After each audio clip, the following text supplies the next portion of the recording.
And 1 minute live. early. Hey, we're a minute early. 1 minute early. Wow, We're going what live. is Look at this. Ed shows up and just keeps us onto a schedule. Ed was like, "We got to go now." So, welcome everybody. This is the pre-show. This is where the fun part happens of the Full Nerd. We got Ed Crisler from Sapphire. He's going to be talking about GPU stuff. So if you got any questions for him, get it in the chat right now. We're going to have a good discussion about GPUs, about benchmarking in general, maybe even a little bit of flavor of Linux chat in there as well. But yeah, we're back. This is the first time I'm seeing Willis in person for a month. Hello, Will, oh, he's at home, but I mean, I just saw him last week, so whatever. You saw me a lot in person last week. Yeah, it was too much. We ate a lot of meals. Yeah, we ate a lot of meals together. We're here, back on the set. I did pick something up for you in Phoenix. You did? Yeah. Oh my goodness, you shouldn't have. I got something that I want you to try because I don't think you've ever tried it. But I got you. Oh no, you didn't. I got you those lollipops with scorpions in them. What? Yeah. So you have your choice of blueberry, apple, and strawberry, and each one of them has a dead scorpion in it. So which flavor you want? Scorpion? A real scorpion. This is a real scorpion that once lived. Well, you have 3. I feel like we need to wait for Will to come back in the studio. I mean, I bought 6. These are just the 3. These are just the 3 flavors. All right, quickly FedEx one to Ed right now. We tried ours. No, I'll pass. Oh, come on. It was it's just delicious. It's dead. It's not real. I'll pick an apple. I'll get the apple. All right. Are they sugar free? I'm diabetic. No. The ingredient, I got my out. The ingredients. There's you know what? It's so good for you. There's only 2 ingredients. One is maltodextrin syrup. I don't know what kind of syrup that is. The second ingredient, scorpion. Yeah, okay. And then natural and artificial flavoring, I guess, is So I don't. Is natural and artificial flavoring an ingredient? I don't know. Yes. It's okay. Yeah. Well, then it's 3. Artificial flavoring is. Yeah, there you go. So then it's 3 ingredients. The second one being scorpion. So many people on chat says hard pass. Lewis Law, hard pass. Come on. Hard pass. Come on. I've eaten worse than this. This is a candy, and I did not find this on the floor. I found this at a fine establishment. I'll take stinky tofu over that any day. Hey, don't knock it till you try it. Maybe you like scorpion. Ed, a lot of protein. What is the craziest thing you've ever eaten? Smoked squid. Smoked squid. Ooh, how's it smoked? Well, I don't know how it was smoked. I don't know what it smoked. I don't know what I smoked to eat it. They brought it out, and it looked like a squid. I mean, it's on the plate, and they just sliced it in place. And you don't evidently gut this thing when you smoke it. You eat everything. Everything. And so our sales team had taken me. I was in LA, and they took me out for dinner. Okay. And they got me this. So I'm looking at this going, what? Very chewy, almost like a leathery consistency, and it had almost no flavor. Okay. Except for the smokiness, I guess? A little bit of smoke, but it wasn't even much of that. Huh. Interesting. I won't do that again. I had crocodile on a cruise ship once. I bet that was pretty chewy. Won't do that again. It was good. It was not good. At least you tried once. You know, you never know until you try once, right? Yeah. Always be trying. Always be testing. That's what we say here at PCWorld. I love alligator. I've never had crocodile, but maybe it was alligator. Maybe it was alligator. Yeah. Wait, why do you consider it tasty, Will? It tasted like fried chunks of alligator. It tasted like little chicken nuggets, basically. Chicken, It was delicious. Like chicken. You've had? Yeah, I've had alligator before. I've never had it. It had to be the way it was prepared, then, because this didn't taste nothing like chicken. Okay. It was. Okay. You said it was on a cruise ship? Yeah, I became sick of salmon after that cruise ship. Oh, yeah. And maybe you just need it. You need it more fresh, you know, right? Maybe farm to table alligator, you know. Oh my! You got to wrestle it yourself. See, then it tastes better. If you wrestle it yourself, it's got to taste better, right? Especially if it bit you, you're having revenge. Yeah. I mean, just bite right back. That's only fair, right? It takes a piece out of you. You take a piece out of it. See who has the most pieces at the end of the day. That's right. Exactly. So we can continue not to talk about what Will anything and I were. Well, no, what Will and I were up to. Maybe at a later date, we'll see what we'll talk about. But it's been a long time since we had you on, Ed. I don't remember the actual number of the episode that we had you on. It has been a bit, but sorry for the delay. I'm glad you're here. That's all right. It's going to be a good time. I think we should get into it because we got a lot to talk about. A lot. Willis, how are the verticals and horizontal? How are the hamsters? Hamsters are rolling. We definitely need to finish upgrading that the setup we have. Windows 10 end of life is coming up. So not that we can't upgrade on this older PC, but it'd be nice to have the new one. I think Thursday maybe, Willis, if you're around. Yeah, if you want to come in, we can do it then. Yeah. No, so Ed, we built a new box to handle our streaming setup. Yeah, a server rack mount. We got it in a rack this time. Yeah. So look at us, fancy. Will and Willis built it on stream. It was a good time. Fun times. Yeah. Fun times. But you know what else is fun times is getting the show going. Getting the show on the road. Okay. And everything's set. I say we get into it. Do it. Everybody feeling good. Everybody, we got all the friends of the show: Davina, Tanmay, Tim, Ruru2. Yeah, all the cool kids are here. So I say we just get going. Let's do it. You ready? Yep. In this episode of The Full Nerd, we talk with Sapphire about GPUs and benchmarking. Nice and simple.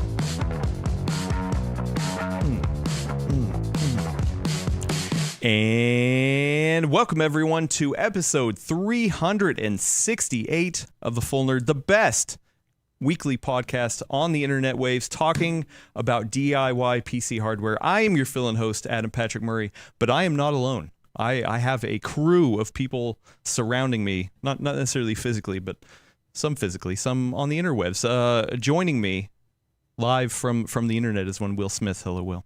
Hello, welcome back to San Francisco. Welcome, Nerf. Adam. I didn't say that intentionally. I'm at home in Pacifica because I'm doing some testing later today. Always be testing. You know what they say. Also, I don't know if you heard about this, Mr. Ed Crisler from Sapphire, but what we say around here is we always be testing. How do you take your testing? Medium rare? No, I like well testing well done. Seasoned just right. Okay. Little side of conspiracy theory. there you go. Ed, please tell the fine folks at home who might not be familiar with you what your role is at Sapphire Technology. Got it. Where do I start? Okay. My official title is I'm the North American PR representative. Okay, nice. I help with North American marketing. I help with North American PR. I'm the company's gaming evangelist. I handle some tech support. I help the tech support with some customer service. I handle our Discord. Nice. Yeah. I do everything but actually build the cart.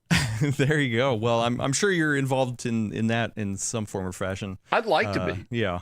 But real quick, before we get into the meat of the show, we are going to talk about GPUs in general. Obviously, we have somebody from a major GPU vendor. We're also going to talk about benchmarks. Ed has supposedly some real hot takes when it comes to benchmarks, so we'll get into it. Before I forget, though, we got one Willis controlling the verticals and horizontals. Hello, Willis. Hello, everyone. Hey, Adam. Welcome back from the loo. Welcome back from the loo. Indeed. Welcome back from the hot desert of Phoenix. I loved it. I haven't seen you for a whole month. Did you realize that? Like since you left early, right at I went September, to Germany. Then you went to London. Yeah. Then I went to Phoenix. I know. So yeah. So it's been a while. Yeah. You're so far away. No, so can't close. see you. Yeah. Yeah, but we'll try the scorpion candy that you found on the floor at some point. I also brought something for you and Will. I want you guys. Will said that you couldn't come in today, but maybe next episode. I have something for you guys from London. I want you guys to try on air. Okay. So, yeah. I like it. Okay. I like it. I hope it's not perishable. It'll be fine. It'll be fine. It'll be fine. You know what else is fine? Actually, better than fine in a lot of ways is Sapphire GPUs. So Ed, that was so smooth. Man. No, it's not really. I tried. We call him the Segway King, Ed. He's just, I'm just really impressed there. Yeah. Well, listen, you. I I guess first I need to ask, how long have you been in this position at Sapphire? 13 years, almost 14. Dang. Okay. And how long has Sapphire been doing what they've been doing? Oh gosh, 25 plus. Long time. Will, did you review Sapphire cards back in the day? Oh yeah. 100 years ago, when I was reviewing video cards for Maximum PC, we definitely, like, Sapphire was one of the main AMD or ATI, I guess at the time, partners back in the day. So yeah. So now, round for a long time. Now is probably a good time to show people. I got this little book. I can't remember who produced it, but this was making the rounds on some of the websites. It's called Overclocked, an archive of graphics card box art. It's nice. Yeah, a nice little thing. You know, it's got some print advertisements. It's got some box art kind of stuff. It's a little small, so it's kind of hard to show on the video form, but really nicely done. It's kind of fun to thumb through these because, you know, this is not my era. When I finally personally was buying GPUs, they did not come in these cool box art kind of things. But Ed, do you have a favorite box art from the past? Not particularly, but I got a fun story about the box art. Please. So back when I was doing my radio show, before I'd started working for Sapphire, and I actually met the guys from Sapphire for the first time. We were talking about it. Now, back then, you got to remember, Will can remember this, Ruby was a big deal for AMD. Yeah. Or ATI. Ruby was a big deal. She had the short red hair, right? Yeah. This one's hard to see, so the female was actually called, the female from Sapphire was actually called Sapphire. And I was approached, me and my partner for the show were approached. They wanted to know if we could put together a small radio series of adventures for Ruby and Sapphire. They thought that would be the coolest marketing thing to ever be done. And I agree with them. I think it would have been amazing. We never got to do it, but that would have been a lot of fun. That is funny. That would have been before podcasting was really a thing even, right? Yes. Yeah. Because I remember Sapphire had, there was a period of time in the early 2000s when everybody was putting women on their graphics card covers, and then that changed for probably quite good reasons. And then everybody went with like dragons, and it basically became the place where the people that used to do the metal album covers started doing graphics card covers. So it was like post-apocalyptic scenes with a bunch of fire and cars and chrome and stuff like that, and like weird metallic dragons. It was a good time. But I was working for a print magazine, so I never actually saw retail boxes. I just got a FedEx sleeve with a anti-static bag and some padding and cards in it. And I feel like I missed out on this entire era of, hey, here's all the cool stuff. You know what? The boxes, though, are dying. And they're dying because of online sales. I mean, the idea behind the box art was you're walking down the aisle, you go, that's really cool. And you stop. Well, that doesn't take place anymore. Yeah. True. Yeah. So, I guess I didn't think about that. That's one of the changes from moving from a physical space to an online space.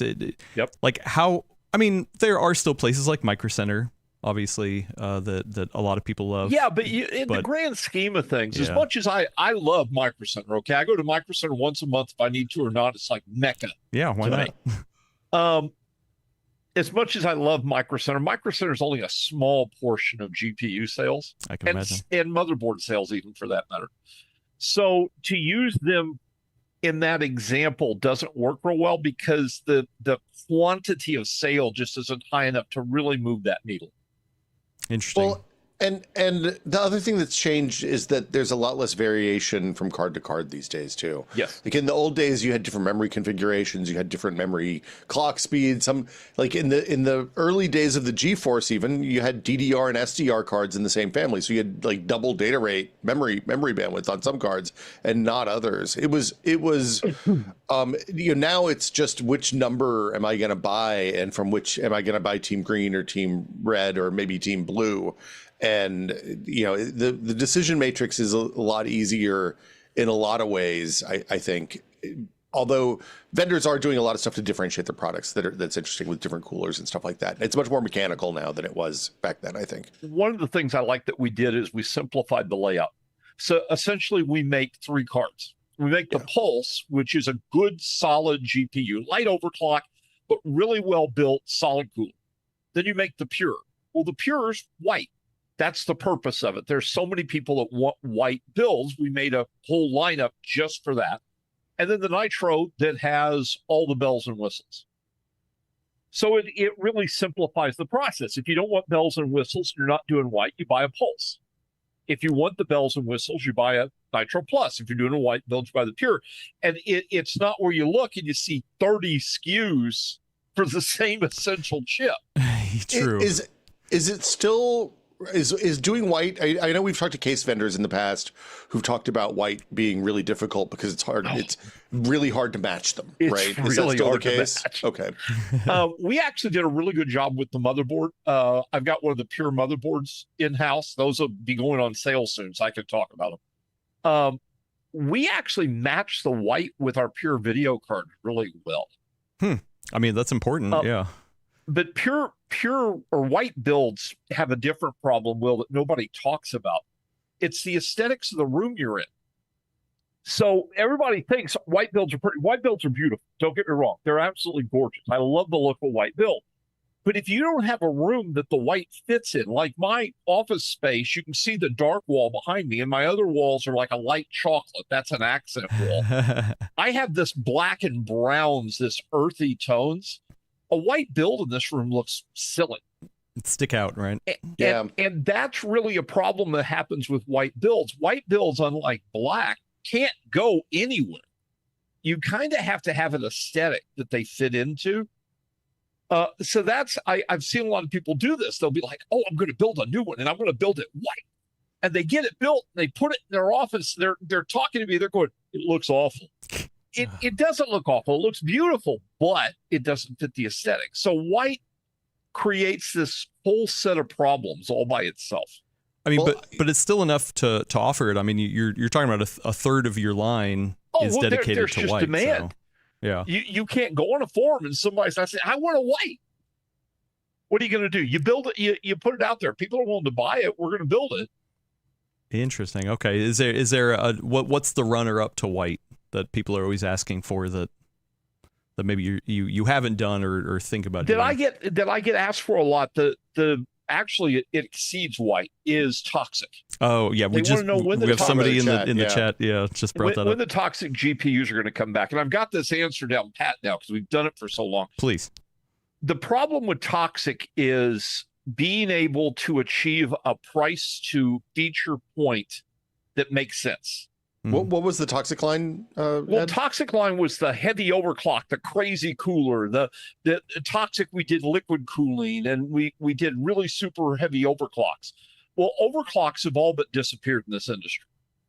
There really is no meaningful gain. In fact, underclocking tends to give you better performance than overclock. Yeah, boy. We're already building crazy coolers as it is. I mean, look at the size of video cards. How much bigger do you need them? And so if you can't get features that put it over the top, that make it more than Nitro Plus, then it becomes, why would you make toxic? Well, the problem is we can always do more. I could build a cooler that'll make a 9070 XT run completely silent and never get above 40 C on the hotspot. Are you willing to pay for that cooler? And that's where the toxic hits. The biggest problems we have with toxic is being able to meet the toxic name and being able to keep a price point people will actually pay for. Interesting. Well, you don't think at that kind of line, people are like, hey, you know what? Money's either no object or it's worth it because I want that. Okay, I'm going to throw out a silly number. Okay, this isn't real. Okay. But let's talk about the 9070. What if I told you could buy a 9070 XT Toxic and it was $1,500? It seems a bit high, Ed. It does. It to me too. It seems a bit high. Seems just a little. I know that things are weird right now, and tariffs have got everything all in a mess. Like I said, I'm throwing a silly number. Yeah. But the point is, you could be looking at anywhere from a 15 to 20, 30% price bump over a Nitro Plus to be able to achieve toxic. So do you get the same kind of requests for people who want quiet stuff? Or are they just all undervolting whatever the stock hardware is these days? We actually do pretty good with quiet stuff. quiet, though, it really gets misunderstood in this industry. How so? The pundits have. So first, there's no such thing as a silent build unless you don't have fans. It doesn't exist. However, you can achieve practical silence. People don't understand noise, it seems. Every room has a noise floor. And for most rooms, it's around 30 decibels, by the way. So that means if you stay 30 to 35 decibels, you're almost not going to hear what's going on. Well, people don't understand that. They see the decibel number. They judge by the raw decibel number. A 40 decibel video card in a room like a LAN party is silent. True. It's all relative. It makes no noise. It's all relative. It's also relative to heat. So, for example, I run my CPUs and GPUs. I actually run them kind of warm. I get in stress testing, my GPU hits 85 to 87 on the hotspot. My CPU hits 85 to 87 under heavy stress testing. I do this because it allows me to run that fan curve really low to keep it quiet. And under real world performance, it's still well under throttle. So there's this absolute, I don't want to get into benchmarks yet, but there's this absolute mentality that doesn't exist. There's always a nuance, and you've got to find the nuance.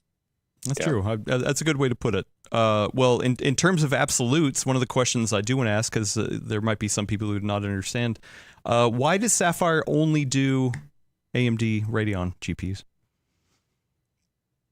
Tradition? I think that would be a lot of it in the end. Sapphire was founded to work with ATI. That was the goal. In fact, a lot of ATI products before the merger with AMD, a lot of them were actually made by Sapphire. Yeah, so most of the reference boards back in the day were Sapphire boards. Like many of the reference boards. Yeah. So Sapphire was always an ATI-centric company. And thank God the ownership, Sapphire's privately owned. Thank God the ownership believes in the old saying, the old country saying, you dance with the one that brung you. So they do everything they can to find a way to make sure AMD's who we're going to work with. Our motherboards are AMD. We've done Intel products in the past. We've done a couple of Intel motherboards in the past, I know of. A couple of the early Edge PCs we did were Intel. But AMD's the focus. AMD's where we're at. They treat us well. We try to treat them well. And it's a good symbiotic relationship. So I mean, that's not to say never, because you never say never in this industry. It doesn't exist. Of course. Absolutes once again. But there is a level of loyalty that's there. Well, we do have a question from over on the Discord from friend of the show, Sneaky Industries. The sentiment that Sapphire from Radeon enthusiasts are Sapphire to Radeon is what EVGA was to NVIDIA. Is the sentiment accurate?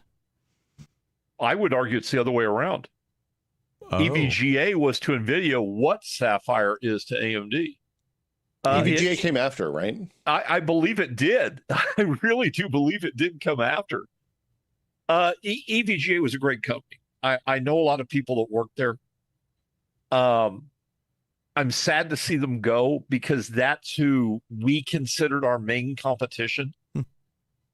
But no, I would argue, well, we're the premier AMD partner. We punch way above our weight class with AMD. Our sales numbers for AMD graphics cards rival the big companies, and we're a much smaller company. Well, and actually, I was in Germany a couple weeks ago, and Jack Hune, I don't remember his title right now, a VP at AMD, was mentioning that these new Radeon 9000 series GPUs are selling like hotcakes. They had different stats of like, oh, this is the best selling generation. It's the fastest selling. I don't remember the exact stats that they were throwing around, but are you seeing that from your side as well? That this new generation, the fastest selling. I guess if you take crypto mining out of the mix, it becomes, because during the crypto mining craze, you couldn't produce anything and it wasn't sold 6 months before it was made. True. Right now, yeah, everything's moving pretty fast. We've got decent inventory. We're not in bad shape with having inventory, but in the grand scheme of the market, yeah, we're moving numbers pretty well. We're keeping a pretty steady clip. Okay, nice. And is it usually around the pulse range, or do you feel like nitro is kind of the king? People want that top end. Pulse is always, and that's every video card brand. You're always going to have the economy brand outsell the higher end brand. It's always going to happen because, well, let's face it, we make the mistake and we presume that all PC gamers are tech enthusiasts, and that's not even close to true. Nope. Only maybe 10% of PC gamers are tech enthusiasts. Most just want to play their games. True. And while Nitro brings a lot of cool things to the table, RGB, don't ask me why, while that's important to a lot of people just, they don't have the money. They can't afford to get that fancy of a rig. They want to be able to get that great performance, that great quality, a quiet, solid card, and be able to keep the price point lower. So Pulse always moves really well. The Nitro Plus moves really well. Okay, I'm not going to take anything away from the lineup. It moves incredibly well. But it's always going to be, and I think this is true with any brand. I mean, you ask anybody, Asus, Gigabyte, MSI, all of them. I think you'll always find it's not necessarily the most budget brand, but the value-oriented brand tends to be what moves the best. It makes sense to me, yeah. One of the cool features on the Nitro Plus was along the lines of like hiding cables, and it's not like that was cool. Yeah, it's not a back connection per se, but it was a smart way to say, hey, plug in the connection and then have some sort of way to route it out towards the motherboard. I'll tell you, when I saw that connection, I about threw a conniption fit. I'm screaming at them, you don't want to do this. You don't want to do the 12 pin. You don't want to do this. And the engineers are telling me, we understand the concerns. We fix it. It's going to be fine. We fixed it. Yeah, because like we actually do have a lot of people in the chat being like, why did you do that for the 12 volt? Well, like it has such a stigma around it, and people really love Sapphire, and I think they were just like, the stigma's not unfounded, but there's two reasons for the problems. Okay, please. Reason one was poor design, especially in the early versions. Those pins were too short. It was too easy, especially with the top feed cards. You got that binge you force over the cable. And there can be a lot of pressure there, and that can pull that connection a little loose. So that was problem one. Problem two was people weren't used to having to really make sure that card was plugged in tight. Because the standard 8-pin's got a little bit of play there, and it's going to be okay. But this wasn't. So you take those two factors, you combine that with the high power draw of the 4090 and the 5090, and now you've got stuff that's right at the edge of what this thing was designed to do. It's got its design's got a little bit of a flaw, and people aren't checking it like they should. So all those things combined, and made a mess. When I got our card in, the first thing I did was start testing the crap out of that plug. I plugged it in, unplugged it, plugged it in, unplugged it. I tweaked on it, torqued on it, and if it's plugged in tight, if it's in enough that clip lays down because it clipped, it doesn't move. It stays. This is the card you all hid the connector inside the back panel on that one. I remember. I remember seeing this. And then it's got that gentle curve back around and down, and then you're done. But as I pointed out to somebody on Discord the other day, we're only drawing about 330 watts total board power on the Nitro Plus. 350 at the max. Well, that's not even close to 600 watts. We're not even close to the issue. Our power connector is actually in the direct airflow of the cooler. So it was incidental. We didn't plan on this, but it's cooling the connection. So it's a good with the bad. You're blocking a little bit of airflow, but you're also keeping the thing that tends to get hot. It's not going to block enough airflow. It's going to matter. Yeah. So you've got that. Then you've got the connector where it's set, so you don't have torque on it all the time. Our design has been rock solid. I've used the crap out of it, and I have not seen any sign of a cable issue. I've unplugged it and plugged it in 50 times. I also seen an issue. I also think at the wattage you guys draw in these cards, it's much less of a concern. Like I really, people ask us about this a lot, and the cards I worry about it on are the 5090, maybe a 4090 and a 5080, but that's pretty much it in terms of draw versus spec for the cable. And especially if you undervolt, you give yourself a little bit more headroom and yeah. Well, so what about issue, like, so you might not have seen any things, but what about issues with people who are buying these cards, your consumers? Have you been getting return rates or anything like that? Like I said, I work with customer service a lot with North America. We have not yet had any complaints of this plug having an issue. No complaints at all? Nobody. And do you think that's because at this tier people know how to use it properly, or the overhead, or why? Well, why do you think? There's a few things there. The fact that people have been educated about this plug now.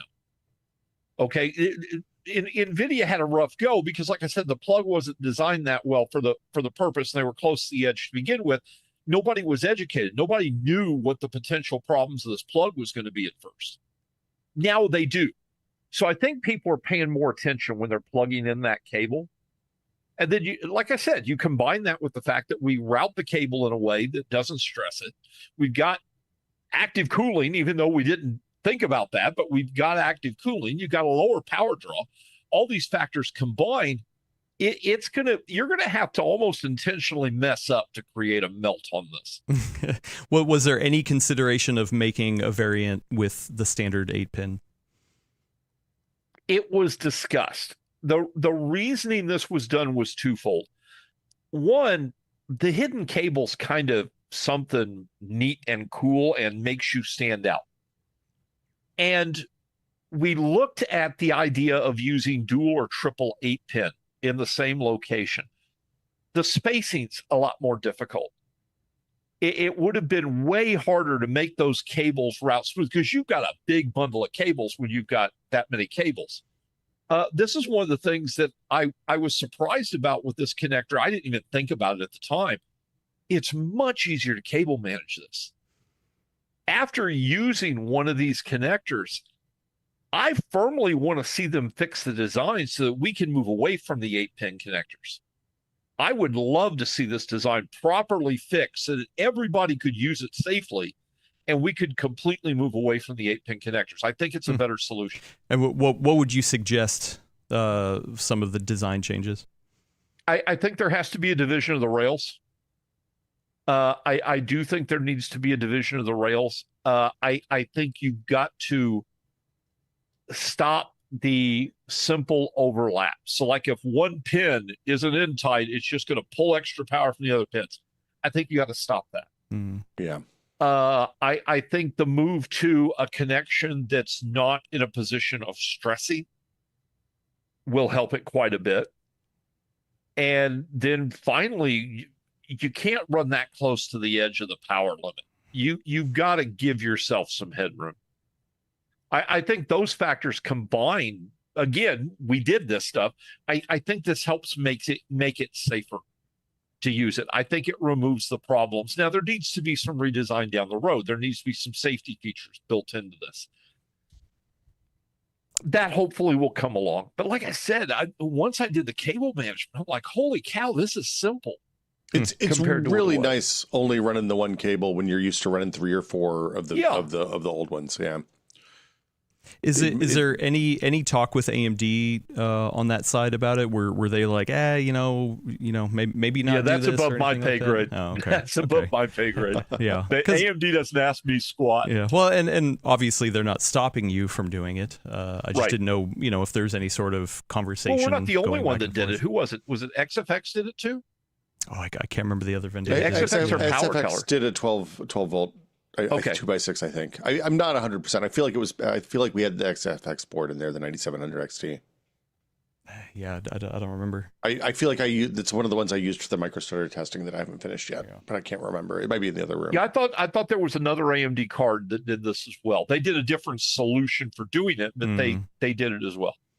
Yeah, I mean, everything you say, though, is like, for me, the cable management, the ease of use, like once it is seated in there properly and it's working fine. I mean, I have, now that I'm the one doing the majority of the GPU testing, like I have never seen any issue. And believe me, like, somebody in my position would love to see something, because it's like, oh wow, let's well, yeah, there's something to talk about here. It's sensational news, and it gets people riled, and it gets them excited or angry. That's the same thing. Yeah, so, well, I mean, but tomato. Yeah, I mean, there is a legitimate concern, because the failure rate could theoretically be astronomical, right? I mean, if it literally lit fire to the PC and somehow your house got burnt, things like that, like the failure rate is very serious. But do you feel like the response was overblown? A little. I think sometimes there's a problem in the press in general, the tech press a lot, but in the press in general, where they're more worried about the clicks than they are about giving good data. And so there is an effort to sensationalize things that aren't even worthy of real discussion, because they get people mad. When you get people mad and you get people upset, when you go on a rant, they tend to pay more attention. I think in this particular case, it was worthy of the discussion. I think NVIDIA handled it wrong. From a PR perspective, I think they handled it way wrong. But I think we've reached the point to where we started worrying that anything that used this plug was a problem, instead of looking at, was it used wrong, which it was. Now that it's being used right, the potential for the problem is still there if it's used wrong, but if you're using it right, it doesn't matter. So it's kind of an apples and oranges. So yeah, I think it maybe got a little overblown, a little more than it needed to be. This isn't like one of the suicide plugs that they sold on Amazon for a minute, where you have 220 volt male plugs on either end of a cord, right? This isn't a no good use for this connector. This is if we use this incorrectly and we don't fix the problems with it, then it's going to be a problem. I can think of a bigger example that's more on point. NZXT, when they did that the H1 riser solution that was catching on fire because it was just crap design. Yeah, that riser cable. It was just, there was no way to fix that without replacing it. And this isn't the same level. This wasn't that it was misused. It was just crap. But I mean, so part of the problem, and it's easy to blame the press for this, and definitely people have gone over the top with it.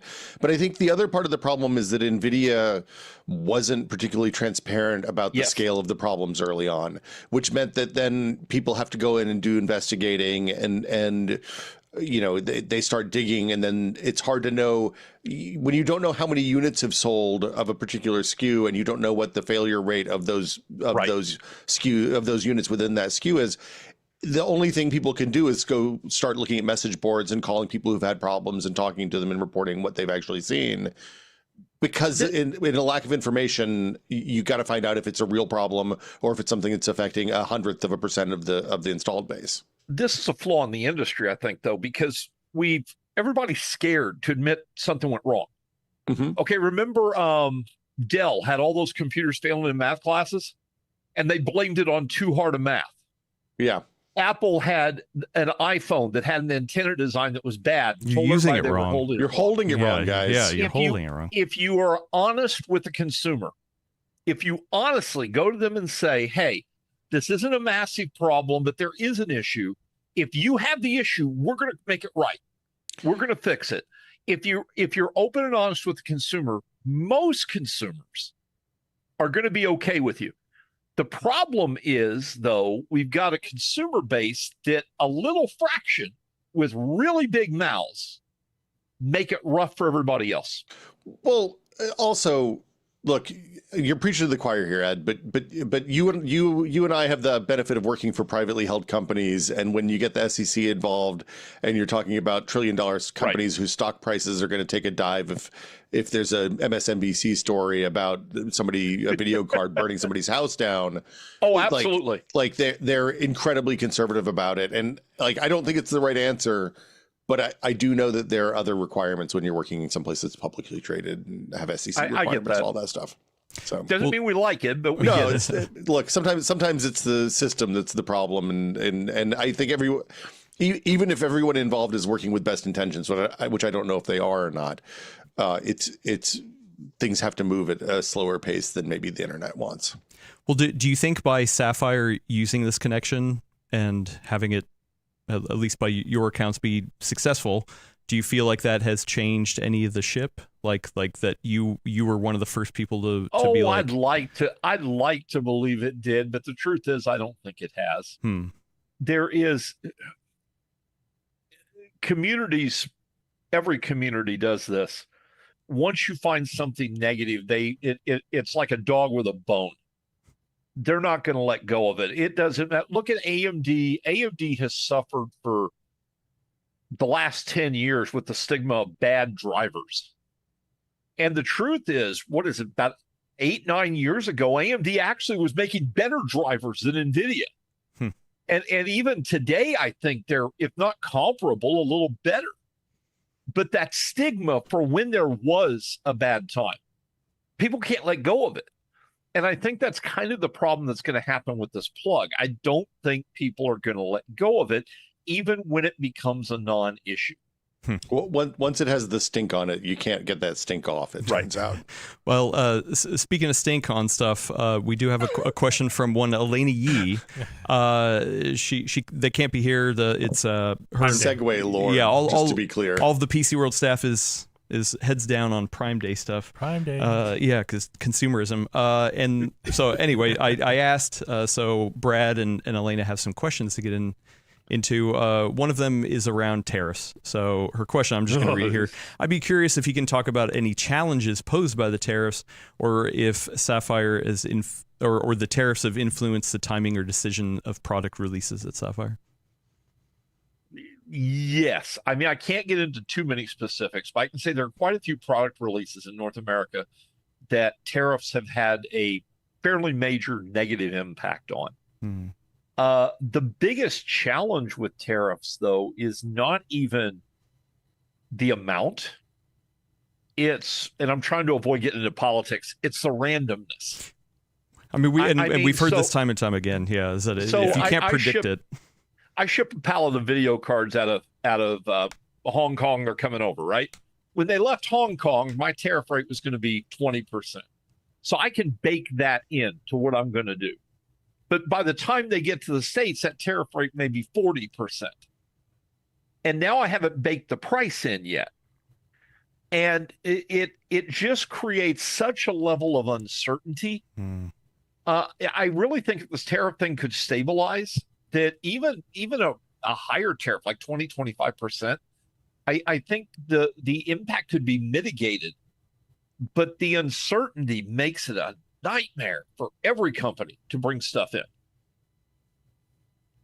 Yeah, we've heard that from a lot of people. Yeah, I mean, but it does sound like, I mean, it is at least somewhat impacting discussions around future product releases. It things impacts. Like that. Yeah, I don't think there's a company that exists in the tech industry that it doesn't impact and create discussions around product releases and launches. Right. I mean, so what's the strategy? Just wait it out, or yeah, I guess. I mean, that's what everyone's trying to figure out, right? The strategy is we all pray a lot more. There you go. And I don't know about everybody on the staff, but I know a few of them have started drinking again. There's really nothing we can do to directly control it. And I know that's frustrating to consumers. I'm a gamer first, all right? Thank God Sapphire allows me to be that. I'm a gamer first, and it frustrates me to no end that I want to help somebody build a system, or I want to build a new system for one of the kids or one of my nieces or nephews. And then I've got these prices that are doing this. And thank God I've got the contacts I've got. I pick up the phone, I call a company. Oh, we'll send you that. I can do that. Most gamers can't. And I appreciate that most gamers can't. We really want to find a solution. I mean, I can just speak for Sapphire, though I believe that's everybody in the industry. We want to find a solution. We want to find a way to get this under control. We don't have that ability. we have to deal with what's thrown at us, and yeah, it sucks. Also, I wish I had better news. Yeah, dealing with stuff that's thrown at you. I mean, one of the other things people are talking a lot about recently is 8 gigabyte video cards. Now, yeah, so the 9060, okay, okay, I'm about to get hit. 9060 XT is offered in 2 variants. The only thing different is the VRAM capacity. You have a 16 and an 8 gig. Okay, which do you want first? Do you want the company line or do you want my line? Let's go with the company line. Just get company that out line there. First is there is a legitimate market for 8 gig video cards. This was a smart move to have this included, and the naming was done because it's the same chip, and they didn't want to create confusion around the chip. This sounds like a company line. Yep, I've heard this. That's a company line. Yeah. Now, my line, my take, Ed the Gamer. Ed Gamer, please. It was dumb. It was dumb. Okay. AMD should have rebranded the chip with the 8 gig cards. They could have done anything with the naming. They could have used like LE. We've done that in the past. There's a ton of ways this could have been renamed to eliminate confusion. Now, they are correct. There's a market for the 8 gig card. There are people that 8 gigs is more than enough for what they're going to do. Esports gamers, for God's sake, you don't need 16 gigs for the esports games. 1080p running with low detail level, 8 gig card does great. And the card's actually a good card. But the naming, that was just a bad move. That shouldn't have been done that way. The naming should have differentiated better. I mean, to the point that we were talking about earlier, the purchasing decisions in the space have gotten a lot easier for people in a lot of ways, and that feels like a regression back to the bad old days. I agree with you. Yeah. Well, and I think the other thing too is that people who have been around long enough have been like, wait, I was able to get a RX 5080 with 8 gigs. I can't believe that now they're still selling something with 8 gigs. Like, haven't we moved on? Well, we have, but again, take into account the market you're looking at. You're talking about the low end card. This is 1080p gaming, okay? And there are very few, if any, games. I haven't seen one that I can think of that really needs more than 8 gig. I mean, desperately needs more than 8 gig at 1080p. Look, I was testing something that is an upcoming game that I can't talk about what it was. And I couldn't get it above 12 gigs. I couldn't do anything to get it above 12 gigs. And you're running it ultra, I take it, to try to do that? At 4K ultra, yeah. Like nothing I could do would hit me above 12 gigs. And part of that is a decision on the part of the developers that they looked at where the fat part of the market curve is and right. Made sure that their ultra settings fit inside 12 gigs so they don't get a bunch of support calls when people start getting 8 frames a second on their 12 gig cards from 2 years ago. But right. the other part of it is that, there's perceptions that maybe don't align with reality, at least for right now. Now, the other thing is people buy cards and they last 2, 3, 4, 5 years. Yes. And in 5 years, your 8 gig card is going to feel real tired, I think, in a way that a 16 gig card probably won't. That's true. It's going to become less relevant faster. But when you look at the end of the market, you're talking about the purchase end. If a card lasts 3 to 4 years, you've usually got your money's worth out of it. Fair. Especially at the low. I mean, when the low end was $250, I think I agreed with you a little bit more, Ed. And I agree that's where this should be. It should be $250, $225. That should be the price point we should be at for this. Well, and here's the other thing too. We've talked a lot about how APUs have started to creep up into that. I mean, a Strix Halo performs at like a 4060 equivalent kind of thing. So, do you see that as well? Do you think there's a future where these low end cards are just going to go away and APUs are going to replace them? We're beginning to see the APU encroach on the low end market. And the differentiator for the low-end market is going to have to become memory, because the problem with the APU is it has to share the memory. So you've got 32 gigs of RAM in your system. You use an APU, you're going to have to take away 8 or 16 gig of that to be able to give it to that APU to be able to achieve what a 16 gig card is going to do. It's slower RAM, and you've taken away from the total system buffer. So now an APU system, to be effective, needs to be looking at 48 or 64 gigs of RAM to be able to have that buffer big enough to have it all the way down. So that creates a different set of problems. But the performance of the APUs is getting to the point, you're right, where it's very feasible to look at just building an APU system for 1080p gaming and maybe spending a little extra for more RAM, and you don't spend as much as you would have for a new card. Yeah, I mean, also I think about the experiences that I have on handhelds all the time, right? Like I feel like 24 gigs has been the kind of new spot that a lot of handheld makers have settled in. Like you can get away with 16 gig. I don't feel constrained in that many ways, especially because most of those panels are 1080p, and you're already under the expectation that you're going to be running on a medium to low settings anyway. Handhelds to me though qualify as the same as consoles. They've got a unfair advantage when you compare performance. Well, no, not that. Okay. Yeah, Adam's eye was just rolling. For audio people, I was about to have a heart attack here. You're coming straight at me. What I mean by that is very limited hardware differentiation, and so it allows for high optimization. True. That doesn't exist in the desktop PC world. The desktop PC world, just the difference between CPU, motherboard, and RAM potential is in the thousands of potential combinations, if not more. Well, you start throwing. And on the desktop side, and on the desktop side, you end up with really screwy configurations where somebody puts a 8th gen Intel CPU with a 5080, and you're like, what the hell do I even do with this as a video game? On a spinning platter hard drive. That's what I meant when I say I find them like consoles. Consoles are great at what they do, but it's easy to be a great gaming console when you have a set amount of hardware that you have to work against, and you develop your game highly optimized for that set hardware. Now suddenly you're getting incredible performance with what appears like half the hardware. And you try to talk about, well, the console has such great hardware.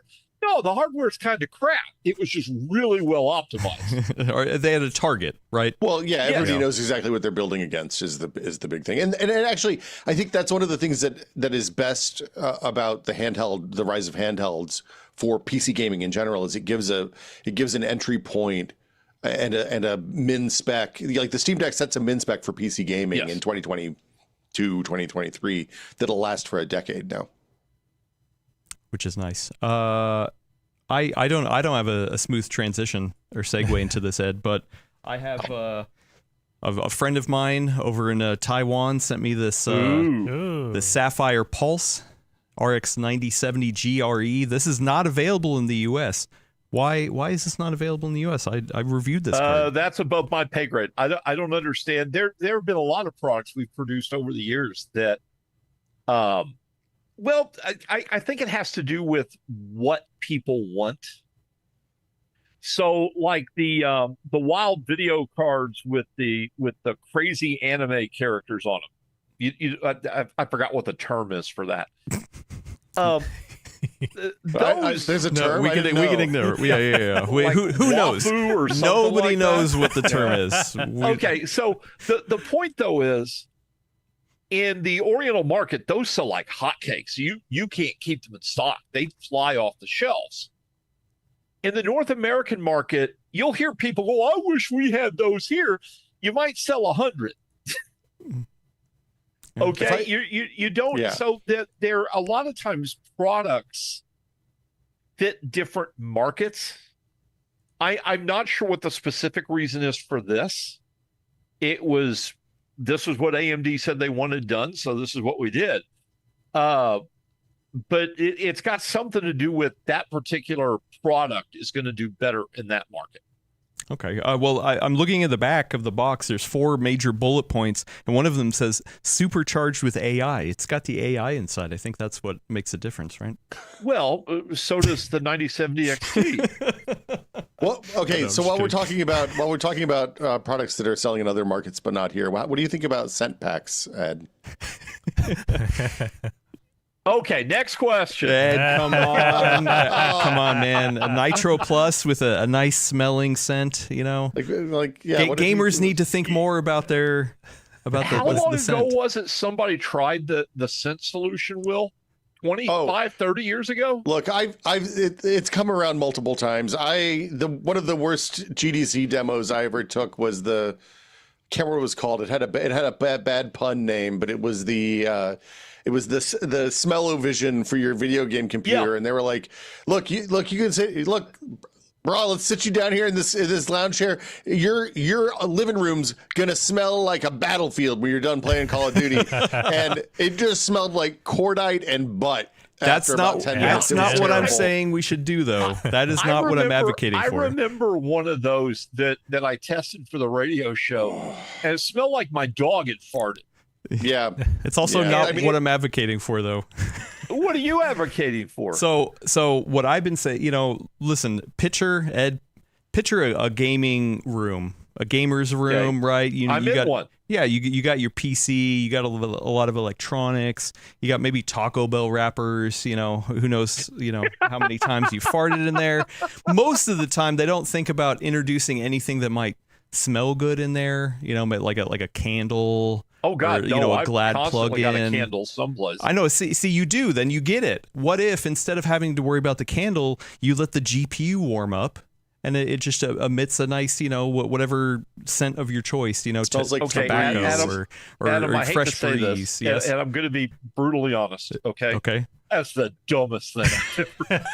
No, man, you need to give gamers what they're not you know willing what? to do themselves. For an extra $100 on your video card, we can make your room smell pretty while you're gaming. No, yeah, you can't do a markup. They would never do that for markup. But it's a $20 candle, and you're fine. I mean, listen, Ed. What's Axe body spray? Yeah. Well, you could do a partnership with Yankee Candle, or just get a scent stick in there. Glad. It's like a co-branding opportunity. This is the Glad Sapphire edition. Yeah, I can see this now from the tech support side.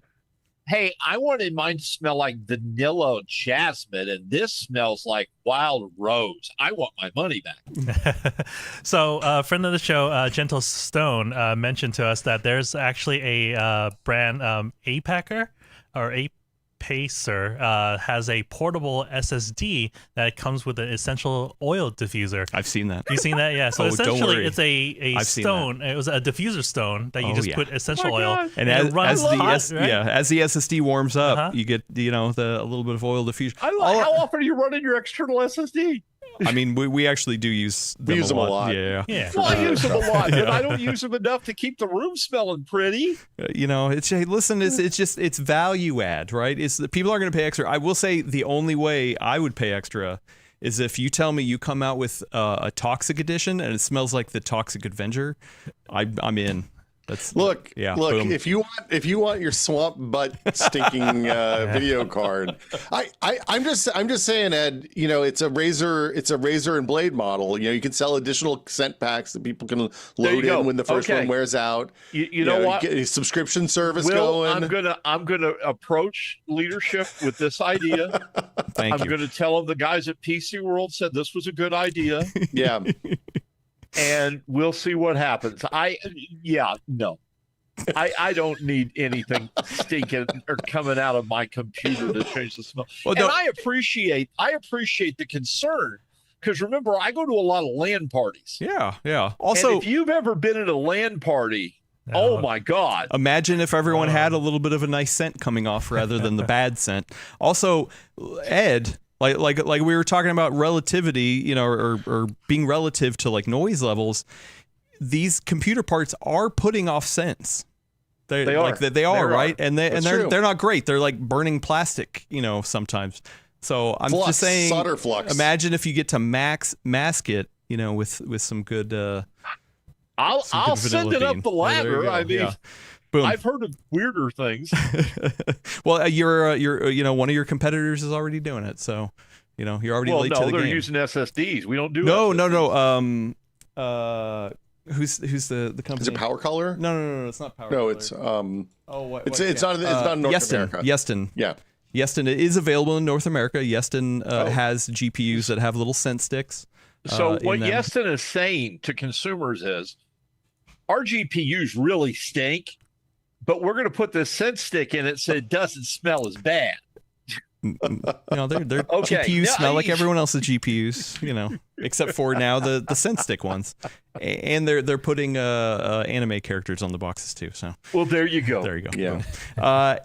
Anyway, Anime characters. it's a nice way to put it. Okay, so I'm gonna transition again to a question from Elena.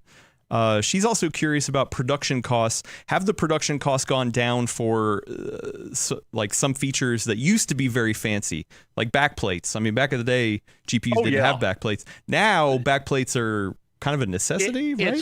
It's all economy of scale. Oh, okay. So back in the day, backplates were rare. You didn't do a lot of them. They were fairly new. So you weren't producing them except at the high end, and you were producing in low quantity. Well, now you're putting backplates on everything. And so the economy of scale picks up. It's even the same thing with the choice of like the move to PTM for the cooler. In the early days of it, it wasn't that we didn't think it was good. We thought it was amazing, but it was really difficult to get a large quantity because the companies were just making it for professional level usages. They didn't make the extra to cover the consumer market. The consumer market now, everybody wants it. I use it on every CPU I build a system with. What's PTM, Ed? The phase change material. The phase change material. The 7950. Yeah. I think is the one I use. Honeywell. Yeah. That's. I mean, it's classic. Yeah. To piggyback off that, she also follows up as asking, what else can we anticipate as trickle-down features that, as the economy of scale hits, we're going to start seeing more and more of?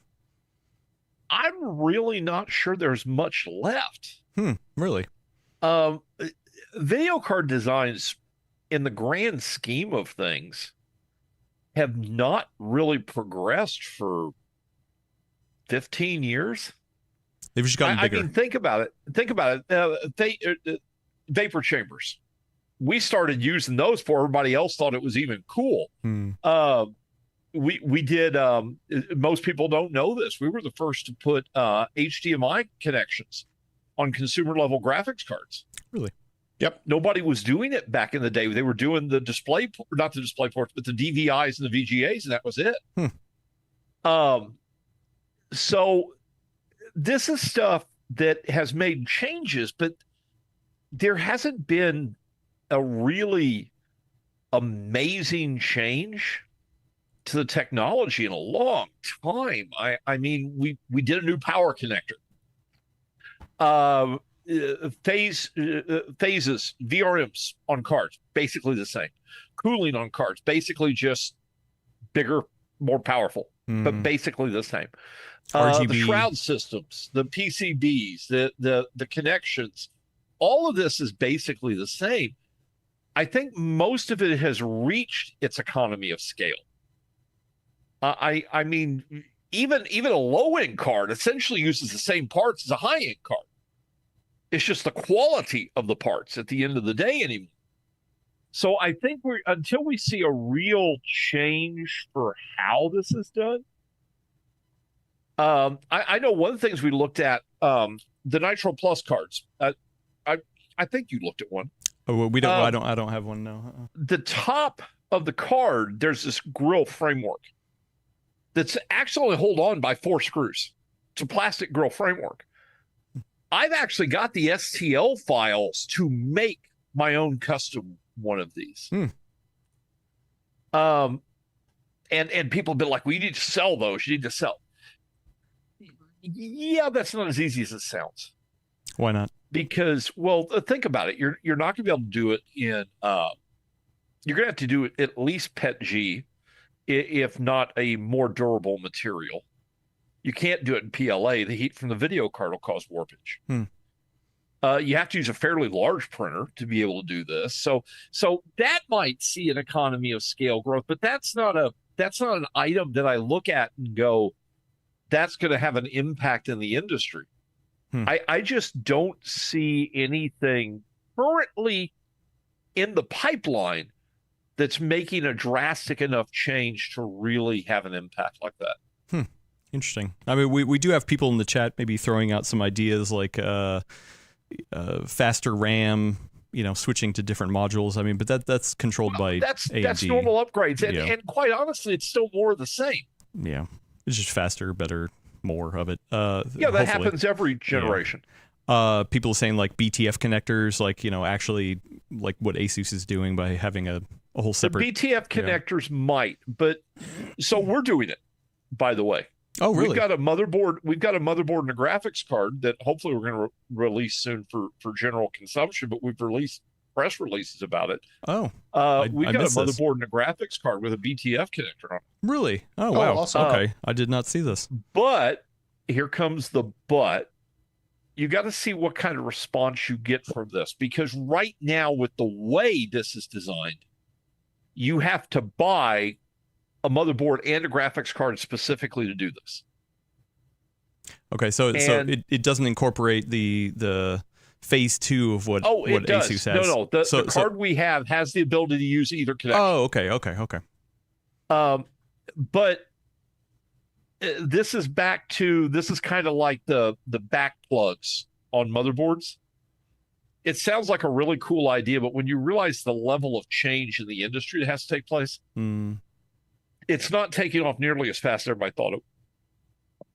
No, it kind of has surprised me, honestly, because it seems like having built in a couple of those machines now, it is so easy to build in them compared to especially stuff like the 12 volt, the CPU supplemental power connectors that are usually up in the most inconvenient spot of the motherboard. Stuff like that is so easy to get at. I expected people to be all over it, but it's still, I mean, I guess because of economies of scale, still kind of a premium for these boards. Well, it's a premium for the board. You had to buy a special case. Well, actually, most case vendors actually have adopted options. Like I feel like the cases have at least been pretty ubiquitous. Until you get Ed. these down to the mid-range price points, it's not going to matter. When you get a $100 case that has that, then that becomes very important. That's a good move. When you see a $150 motherboard that offers it, that's a good move. Now you're going to begin to see it take off. Yeah, I think it's the motherboard part of it. Yeah, for sure. Well, here's another trend that I'm starting to see. I want to get your take on this, Ed, because I know you've been around for a while. Dual GPU setups. I feel like we're starting to maybe see a comeback where one GPU is handling all the game creation and the second one is handling all the AI upscaling and frame generation and stuff like that. You don't think so? That was and I'll be polite here, that was a Charlie Foxtrot from day one. So dual GPU on paper sounds like this great idea. It's not. And the reason it's not is first, it doesn't scale nearly as well as people thought. At its best, it scaled 75%. At its best. And the truth was, it usually only scaled 30 to 40%. And then it usually only worked well on about half the games. Oh, half is being generous, Ed. I'm trying to be a little generous. But the point was, you paid for 2 video cards, 50% of your game library only used one. Yeah. Well, it was a bad idea. But what I'm talking about here is having the second GPU just handle like upscaling, like AI upscaling, kind of the lossless frame gen. You can pick a secondary GPU to say, hey, why not just have an upscaling card like we used to have for physics cards without a GPU connection? It's very low cost. Yeah, I think that's what I think. Or here's a really novel idea. How about buying a graphics card that's designed to work at the resolution you want a game at, so you don't need upscaling? Well, I mean, upscaling, I hate. You hate upscaling, and I hate frame generation. Wow. These were created. I want you to think about this, okay? These were created because we needed a way to say ray tracing could be good. That's why they were created. And they were created around a high-end video card. So here you've got a video card that costs $1,000, $1,500. But the company's telling you, oh, by the way, though, to run your games to look amazing, you need to use this artificial software trick to be able to make your games look amazing. If I pay $1,000 for a video card, it better make me a sandwich and bring me a beer. if you have to use that 9 times out of 10, if you have to use that, it's because you underbought your GPU for the resolution or detail level you're wanting to game at. And the sad part is those cards, the low-cost cards, are not the ones that benefit from this. Think about with frame generation. They've told us this. Well, the higher your base frame rate, the better the frame generation does. Look, I'm getting 120 frames per second. Why do I need frame generation? I mean, you don't. No. You don't. So well, then you don't have to use it. There's nothing. The technology is cool if it's applied the way it should be, in my opinion, applied.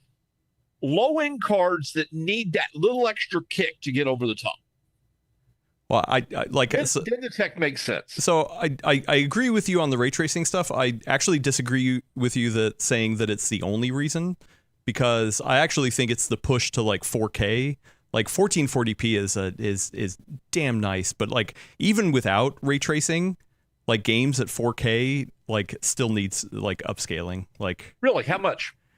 I mean, so for me, I usually, if I like DLSS at quality. Okay. Like I have a 4K TV, I have a 4K monitor, DLSS at quality, I can tell no difference. It's running cooler and quieter, and I'm getting more frame rate. So like you're about to get into my benchmark discussion. Okay, let me give you an example. Okay. So you take a game like Cyberpunk. Mm-hmm. First, you run on high detail level, not ultra. Ultra, by the way, is nothing but a sink to make you lose frame rates. It really does nothing to enhance the gameplay experience. Wait, but you bought a GPU for $1,000. It better played at ultra. What are you talking about? Better for $1,000. Yeah, for $1,000 it better. But with that said, I've got a 7900 XT, which is what I was using before I got my 9070 XT.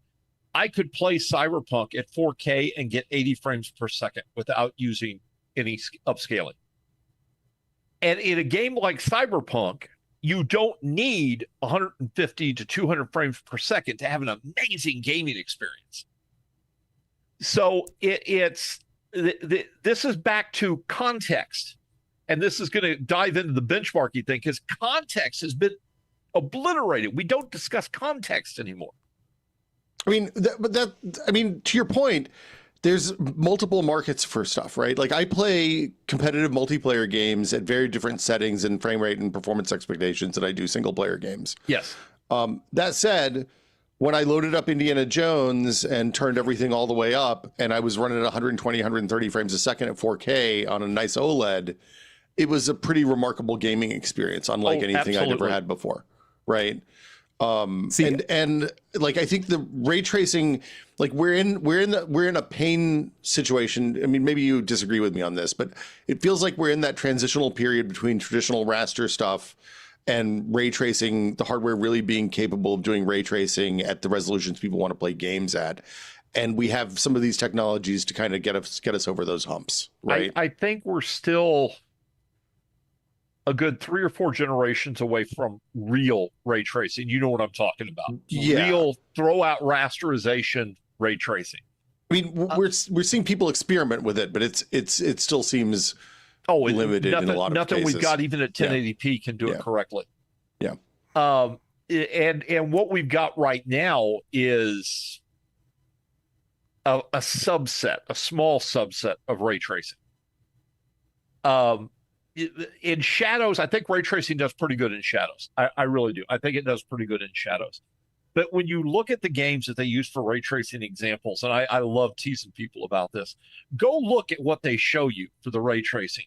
They'll show you, oh, look at that puddle of water, look at that cloud, look at that reflection in the window. How many times do you stop in the middle of Cyberpunk to look at a puddle of water in the street? Well, actually, I do. Shot at.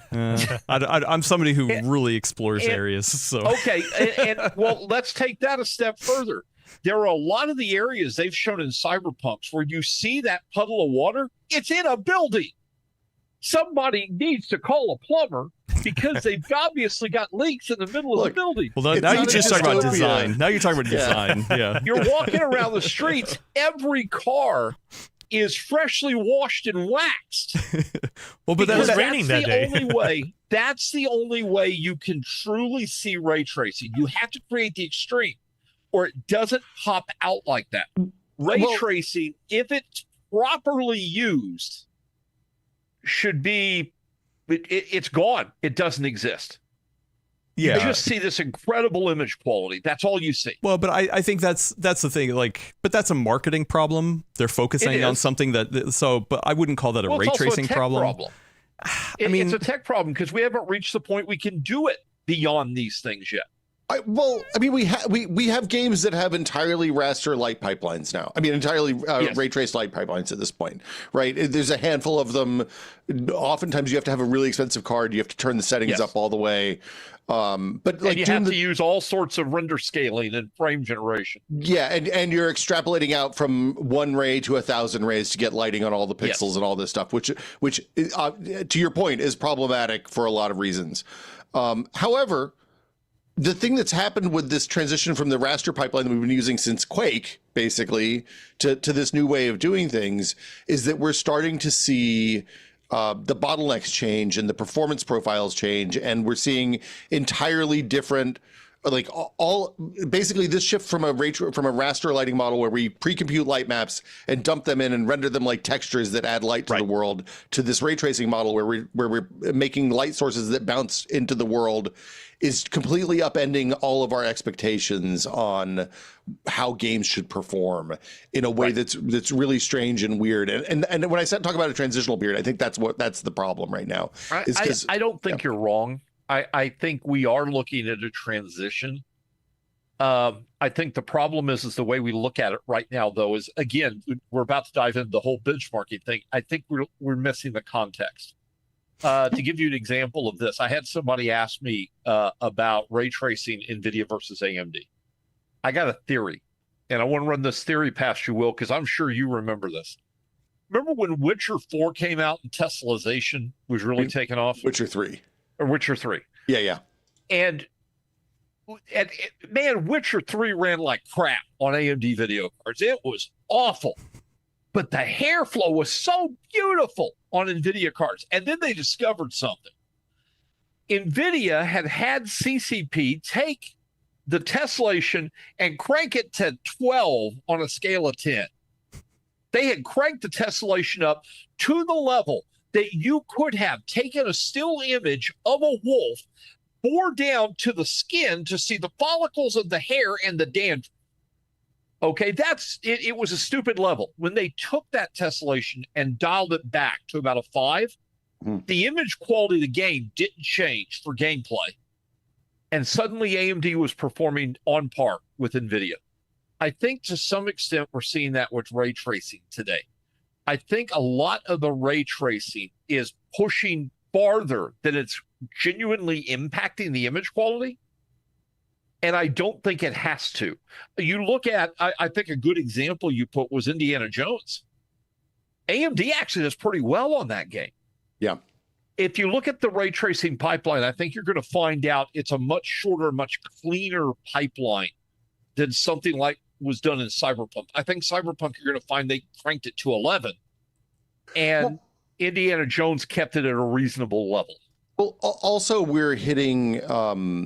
we're definitely at a place too where it's really hard to balance settings for people who are playing at 4K, people who are playing at 1080p, people who are playing at 1440p, because the pixel densities change and the amount of work you have to do changes too. The other thing that I think people fundamentally don't understand is that so much of the stuff that we do in a raster pipeline game is designed to correct the kind of errors inherent in that raster pipeline generation. Like all the soft shadow stuff that we've gotten really good at over the last 25 years gets thrown out of the window when you start doing ray tracing, because it kind of just works itself out, right? It just is part of the system and works better as a result. So I don't and with that, a lot of the parts, there's whole chunks of silicon in the GPUs that just is not being used for games that don't do the old style of soft shadows.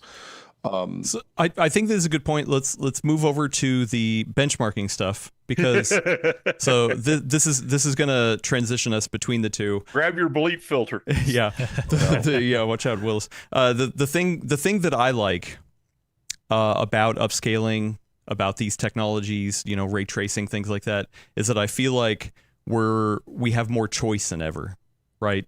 Like it's We just do. like right. I'll grant you that. Yeah. So like, hey, you know what? If you don't like ray tracing, for the most part, you can turn it off right now still. Cyberpunk, there's a whole bunch of settings that have 0 ray tracing in them. You don't want to use upscaling? Cool. Don't turn it on. You know, like, sure, some games like do it wrong, like Borderlands 4, and it's like, oh, yeah, you know, like, so whatever. There's always going to be outliers like that. But for the most part, it still is a choice. I think the hardest part on the benchmarker side is like, oh, okay, well, now that you have all this choice, what do we focus on? It's not so easy just to be like, oh, this GPU is faster than this one. Well, then what? Which resolution? What kind of feature set?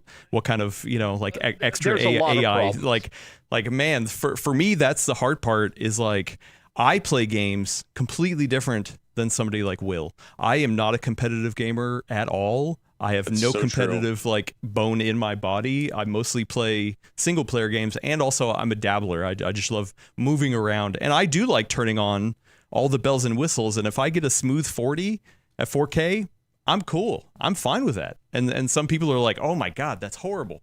You know, so like if I were to benchmark games the way that I play them, it's probably not going to be relevant to most of the people out there. But I also don't think there's a way to benchmark anymore that hits enough people. Like other than just like real basic, like, you know, synthetic benchmarks. Well, I think we're back to, again, I'm going to keep throwing this word. It's about context. Mm-hmm. So right now, the benchmarking of a computer component is the equivalent of this. I'm going to use a different example so people can understand what I'm talking about. You take a race car that you want to test. You're going to do it on an indoor track so you can control the humidity, the air temperature, the wind speed. You're going to make sure the track isn't wet. You're going to put brand new tires on it, brand new brakes on it. You're going to run a highly specialized fuel. You're going to have it run 2 laps and tell you what the performance is, and that's going to determine the best car to buy. That's a dumb way to buy a car, and it's a dumb way to buy a video card. We are throwing absolute numbers out without any context, any relationship, any real understanding about what the differences are. When a video card or a CPU is benchmarked, they are benchmarked in clinical conditions. I mean, and you guys do this, so you understand what I'm saying. It's clinical. The software, it's a clean OS. It's specific updates, it's specific drivers. Discord isn't running in the background. Nothing else is running that's doing anything. It's not a daily use computer. Then on top of that, you're using hardware in such a way as to force absolute limits. That's why we see a 4K video card running at 1080p for a benchmark. That's why we see a CPU being thrown in with a graphics card that makes no sense for the reason why it's done. It's about removing the bottlenecks to give the absolute differences, but they're not talking about the absolute differences. They're talking about actual frame rates. And this is where a lot of these consumers, remember we talked about this, most gamers aren't gearheads. They don't get what they're looking at. They don't understand the data. I had a discussion about, gosh, it's been 12 years ago, with the guy that created 3D Mark. I got introduced to him at CES. Wonderful guy, had breakfast with him. Wonderful guy. And I was talking to him about the fact that my problem with 3D Mark, and remember, this was the early days of 3D Mark. My problem with 3D Mark was, as a gamer, it didn't tell me anything. It gave me a score, but what does that score relate to in my gaming experience? And he explained to me at the time they designed 3D Mark around the 5,000 score. So a system that scored 5,000 was going to get, if you were using the 1080p benchmark, a really good around 60 frames per second gaming experience at high detail level in most games at 1080p. Oh, it's like the Windows Experience Index. Yes, it had a set index. Well, you guys are laughing, but the simplicity of the Experience Index was a good idea. It just wasn't well done.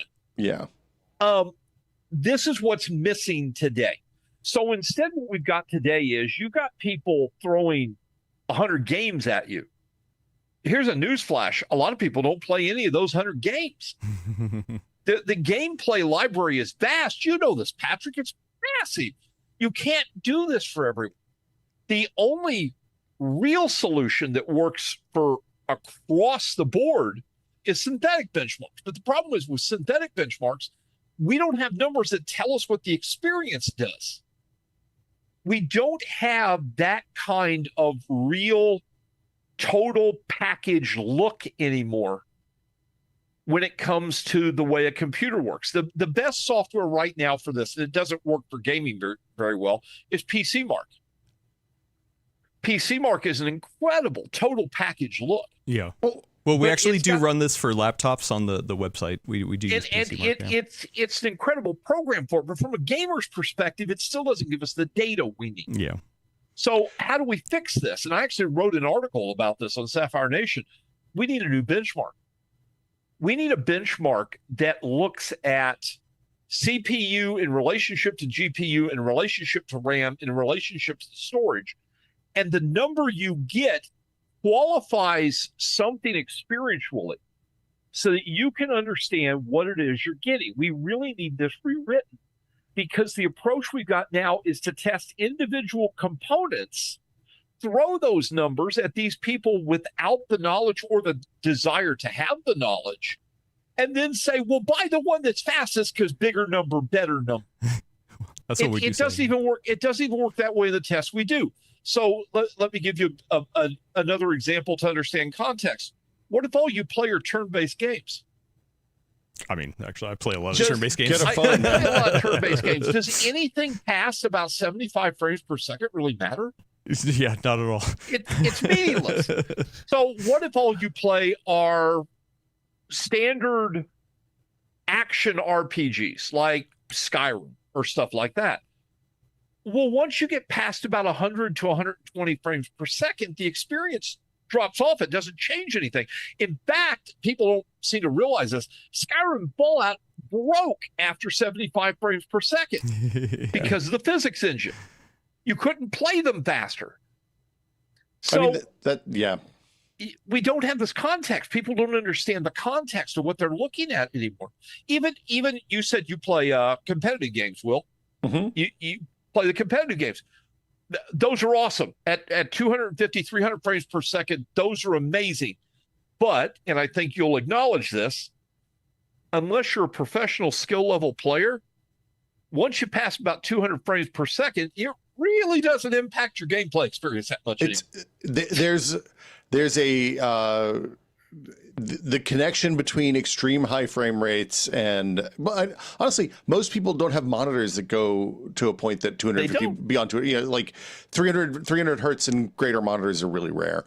I have like the headshot flick and the automatic correction that your brain does to pull back off of where the mouse thinks it needs to be versus where the head actually is something you can kind of teach yourself. It's something that like Counter-Strike professionals are famous for doing drills to learn years and years and years. And in other words, they get good. I mean, it's the difference. This is why they're professionals, right? Right. It's the difference between Tom Brady and me. And, well, there's other differences too, but I think you're better looking, but that's all right. Well, my beard's better for sure. But the point is, when you put those folks on those high refresh rate monitors, they had to unlearn those tricks that they learned to pull back to make their in-head adjustments to something that they weren't able to see because it wasn't being drawn in games like Counter-Strike and Valorant that are insanely fast. I just feel like, I feel like the thing that you're saying is the thing that we should be doing. It's the thing that journalists should be doing instead of just barraging people with bazillions of benchmarks. I agree. It's something Adam and I have done with the latest round of video card reviews, where we're talking about the experience as much, instead of just sitting down and running benchmarks for 3 days and then generating a whole buttload of charts. We sit down and talk about what the experience is like playing at different resolutions in different spaces. And the results have been kind of like the audience doesn't really care, frankly, it seems like. Well, they don't care because you can't show an experience. Well, we paint word pictures here, Ed. Chart, but even the charts are wrong. Now, I'm not going to call out the site that did this because I'm not going to be mean like that. There's a site that was looking at various CPUs, and they looked at them over 20 games. Okay, and they did it with the 5090, and I'm not going to get into all of that. But when you look at the chart, they're looking at the numbers. They're talking about this is this much faster and this is this much faster. And the chart looks like there's this huge gap, right? But when you looked at the 5800X 3D and you looked at the 1% low numbers, the average 1% low across their entire gaming suite was 80 frames per second. 1% lows of 80 frames per second is butter flipping smooth. Well, it's incredible. Hold on. Now, I'm going to disagree with you on that, because the 1% lows of 80 frames per second, if the frame to frame variation is very similar, is very low, 80 frame per second lows feel butter smooth. If there's a 13 millisecond frame and a 22 millisecond frame and then a 13 millisecond frame, it feels like crap no matter what those, any 10% delta in the frame times feels bad. Nobody's talking about the frame timings. Well, we are. Nobody, you guys are. There's a few, but most people just talk about 1% lows and average frames per second. Yeah. And this is the wrong way to look at it. You're right. You've got to look into the thing. Remember when the Sony executive took all the heat because he said 30 frames per second was enough? He wasn't wrong. If you got a constant, never changed 30 frames per second, that's a butter smooth experience. Well, it really is. This is why I say we're in the transitional period. It's like the jump from 16-bit 2D graphics to early 3D graphics with 3DFX and then N64. Oh, yeah. And we went from butter smooth 30 frames a second on everything to maybe 14 frames a second playing Donkey Kong 64 on the N64. And it felt real bad. Mm-hmm. And just the variability, going from a really static fixed pipeline where they knew if they had this many moving sprites on a screen, the machine was going to perform. Right. To, hey, the number of lights, the number of reflections, the number of shadows, the number of Goombas on the screen is going to tank your performance in Mario is the place that we're in right now. And like I said, though, we're also to the point that nobody cares. They want to see bigger number, better number. They don't. We say bigger bar better here, Ed. Yeah. Just, okay. Yeah. Thanks, Gordon. Yeah, I agree with you in a lot of ways, Ed. We got a lot of people in the chat agreeing as well. Like smooth 30 is what. I like a smooth 40 better. Yeah. It's like 33% faster. Personally, I like about a smooth 70. That's what I shoot for. Yeah. But I get access to higher end hardware for free. So yeah. Well, it does help. And there's the other. I mean, there's a lot to dig into here. I mean, like I'm early on in this journey, right? And I have been learning from some of the most storied people in this industry. Of course, Gordon, right?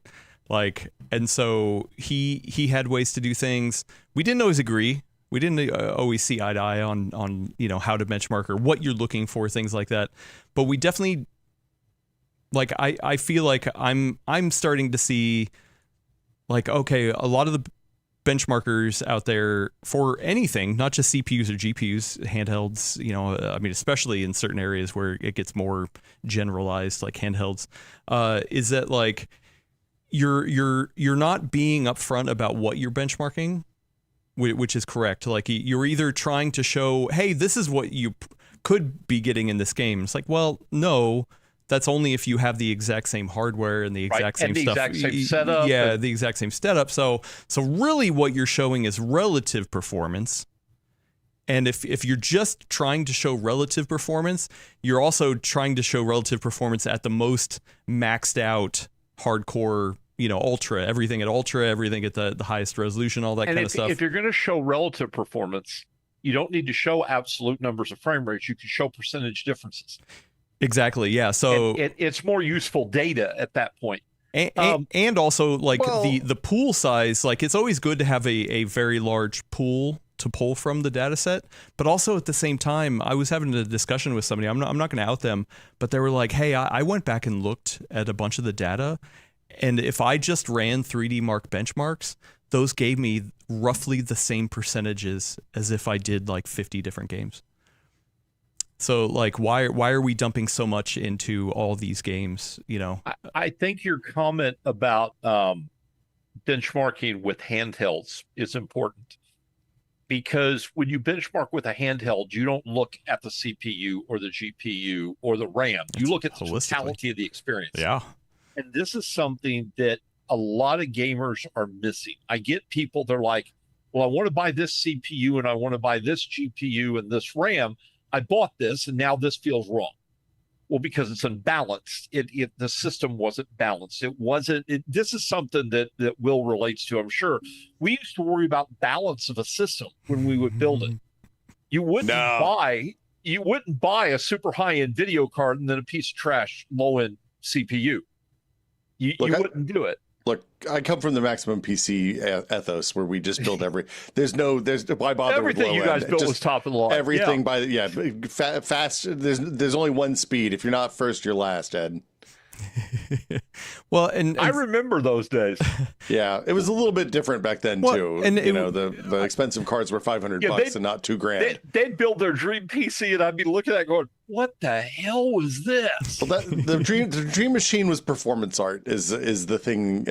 We were making something that was often stupid but always cool was the goal. So it was cool. It was always cool. But then I'd look at it. I'd open up my wallet, cry for 3 days. Yeah, well, I mean, aspirational, not necessarily attainable. Yeah. So back to the other thing too is that, or the benchmark stuff. Like I think you have a good point about educating the people of what they're seeing, because a lot of times people just see that number and then they get into flame wars, or they're trying to justify their purchases, things like that. And so like. And the other thing too is I feel like what it's also turned into in a lot of ways is just they're benchmarking, just trying to see if the marketing is correct or not. Oh, hey, XYZ company came out and said, oh, we're this much faster than the last gen. So okay, everybody listen up, because here's an industry secret. Yeah. Are you ready? I'm gonna get fired. Here we go. Hot take alert. I'm not gonna get fired. I've said this before. Take everything that's said by the industry with a massive grain of salt, because they will all use the same word, up to. That's important. That's a legal term. Mm-hmm. What that is saying is this will see up to 20% performance difference in a very specific clinically designed scenario. There is a 20% performance difference, but if you don't get it, that means you didn't hit that scenario. So we're legally covered. Okay, you've got to take this with a grain of salt. The up to, I throw out those numbers. So when we look at a video card, and I get from our marketing, and we'll get the AMD marketing numbers. We'll get the stuff, and they'll be like, "Well, this is going to be up to 20% faster in this scenario." And people will ask me, "Well, how much faster is it?" 12, 13%. Well, it says up to. Well, it says it can be 20. Well, yeah, it may be 20, but across the board, you're going to see about 12 to 13% performance boost. That's a realistic number. That's a much more realistic number. I hate that we do this with marketing. I would prefer to tell you my product is going to run 20 or 15% faster and have it run 18% faster. Sandbagging, because of course. then I didn't give you false expectations, and you're going, "Wow, this is better than they told me. This is amazing." Well, and actually, I mean, I think that is the thing that we are beholden to, is that rather than trying to show the consumer, and I mean us as in like reviewers, rather than trying to show the consumer, hey, you know what, this company lied about their marketing thing. I'm actually getting this, and they said this, or oh, this company actually said what is true. That's actually what I'm seeing, so it pans out. The way I think of it is like, I never trust marketing. Like I would rather tell the consumer, hey, it's cool that the numbers are out there. It might give you some indication, but it's obviously ran through a bunch of lawyers. So I would rather educate people to be like, okay, that's interesting, but never trust the numbers. Wait until there's actual benchmarks. So like that's why I also think like there's a lot of people who get angry at the number that oh my god, XYZ company showed this number. I can't believe they would lie about it. It's like I just operated under the assumption they're always lying about it. So look, they never lied about it. They never lie. Yeah. They never intentionally lie. It's a matter of it's a spin. It's a certain point of view, Adam. It's a certain point of view. It's true. And so in my mind, I'm like, I guess I'm never that upset, because I just assume that they're always showing a certain point of view. and our job is to look at it in a different point of view. So I think that's the other thing too, is that that everyone's trying to review the same hardware with the exact same games, the exact same benchmarks, and then we're all putting out the same video, and then it's like, okay, well, what good is that? I'm just really glad that when the marketing numbers come out, they have labels on both axes instead of just unlabeled y-axis or one unlabeled x-axis, and anyway, it's fine. Thanks, Apple. I've reached the point of, and I kind of reached this when I was reviewing too. I reached the point of the only benchmark that matters to me is the game I want to play and how smooth is it. Yeah. And I don't even care what the frame rate is. How smooth is the gameplay? If I can play the game and thoroughly enjoy it, what else matters? I'm kind of reaching a point where I feel like the thing I care about more is the relative variation in frame times across a wide variety of benchmarks. I've been thinking about it a lot. I almost think you could do a benchmark that's just like, hey, this card, the relative variation frame times is this on these 12 benchmarks. The relative variation frame times on this card is this. And then that's going to give you a clear actual how smooth does this card feel. The only difference I will say, those benchmarks. Also, the only thing I would say against that is that that's not just the hardware, that's also the driver. So if a consumer went and bought that card 3 months later and the drivers are updated, they're going to get a completely different experience, or they could potentially. That's always true, though, Adam. Right? You've got to go the other point, though. It's not even the hardware and just the driver; it's the game itself. True. Yeah. Games get updated, all that kind of stuff. This is one of the problems with reviewing game-specific benchmarks. You're trying to pick what you think are the top games that are currently being played. And don't get me wrong, they usually get pretty accurate to those. But seriously, let's look at Call of Duty, for example, okay? Do you really think more people play Call of Duty and care about the frame rate on it than play Minecraft? I think that the people who play Call of Duty care about the frame rate more than the people who play Minecraft. Care more about the people who play Minecraft, but the number of people playing it isn't even close. Yeah, but so you hit this point of there are only so many games you can benchmark because there are only so many hours in the day. Okay, you can only do so much in benchmarking. I'm a big advocate of synthetic benchmarks because while they may not give the specifics to a specific game, it allows the reviewer to do a much more in-depth look at how the card is performing or how the CPU is performing in a clinical environment that technically that user may be able to reproduce. The problem with synthetic benchmarks, especially in a void, is that they're pretty susceptible to the little finger on the scale from the vendors in terms of drivers and stuff like that. And we had problems with 3D Mark, especially early on with that I think they've worked out mostly. But we've got that in gaming benchmarks. I mean, you've got games that are optimized for NVIDIA that look like crap on AMD. It's not that they're actually crap. It's that they were optimized for NVIDIA or vice versa. I mean, I'm going to devil's advocate here, and having come from the other side, I'm going to say that NVIDIA invests a lot more in developer relations than AMD I don't disagree. I understand that. I do understand. Like that is, having been on the other side, when you have a problem with performance on an NVIDIA card, you call your NVIDIA rep and send them a build, and they run and generate a 30-page report with all the places you've messed up in your game. And AMD doesn't have that kind of resource, unfortunately. This to me is part of the problem that's in the industry today. When I buy a video game, I shouldn't have to worry about what the hardware is as far as the brand that I'm running to play the video game. I should be able to play the video game. If the video game is using the standards, for example, DX, I shouldn't have to worry about what the brand of the hardware is for that game. If it runs DX, it runs the game. It should be there. The performance might be different. That's the thing. But it shouldn't be because of optimization specific to a brand. It should be because the brand made a better piece of hardware. I will say the places that I've seen problems on specific hardware are rarely to do with optimization specific to the brand, but often finding either some edge case bug in drivers or maybe a developer not performing just because of variations in render pipelines. It's stuff like, hey, the best practice that you do on one thing for PS5 and AMD and Xbox, because they're all basically the same GPU families, works badly on NVIDIA or vice versa. Like that's and it's real often like the goofiest of goofy stuff, and the only way you find it is if you have somebody who's actually really, really good at profiling this software coming in and saying, oh, hey, you have one material in the back of this level that has 2,000 times the recommended number of draw calls on this hardware, and that's bogging down your 5600 or whatever.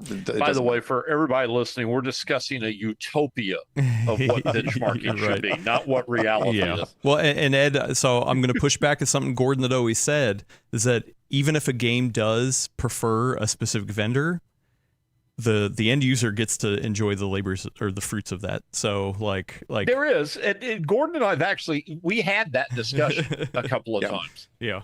I miss debating Gordon on topics. Oh, me I too. really You have miss no debating idea. Gordon. Because there aren't many of us still active in the industry that have this much experience with it. It's all 20-somethings now. Get off my lawn, kids. I would actually say, last week when a bunch of great minds were gathered at an undisclosed location. Just kidding. It was an Intel Tech Tour. We can't talk about what we're seeing, but we can say that we were there.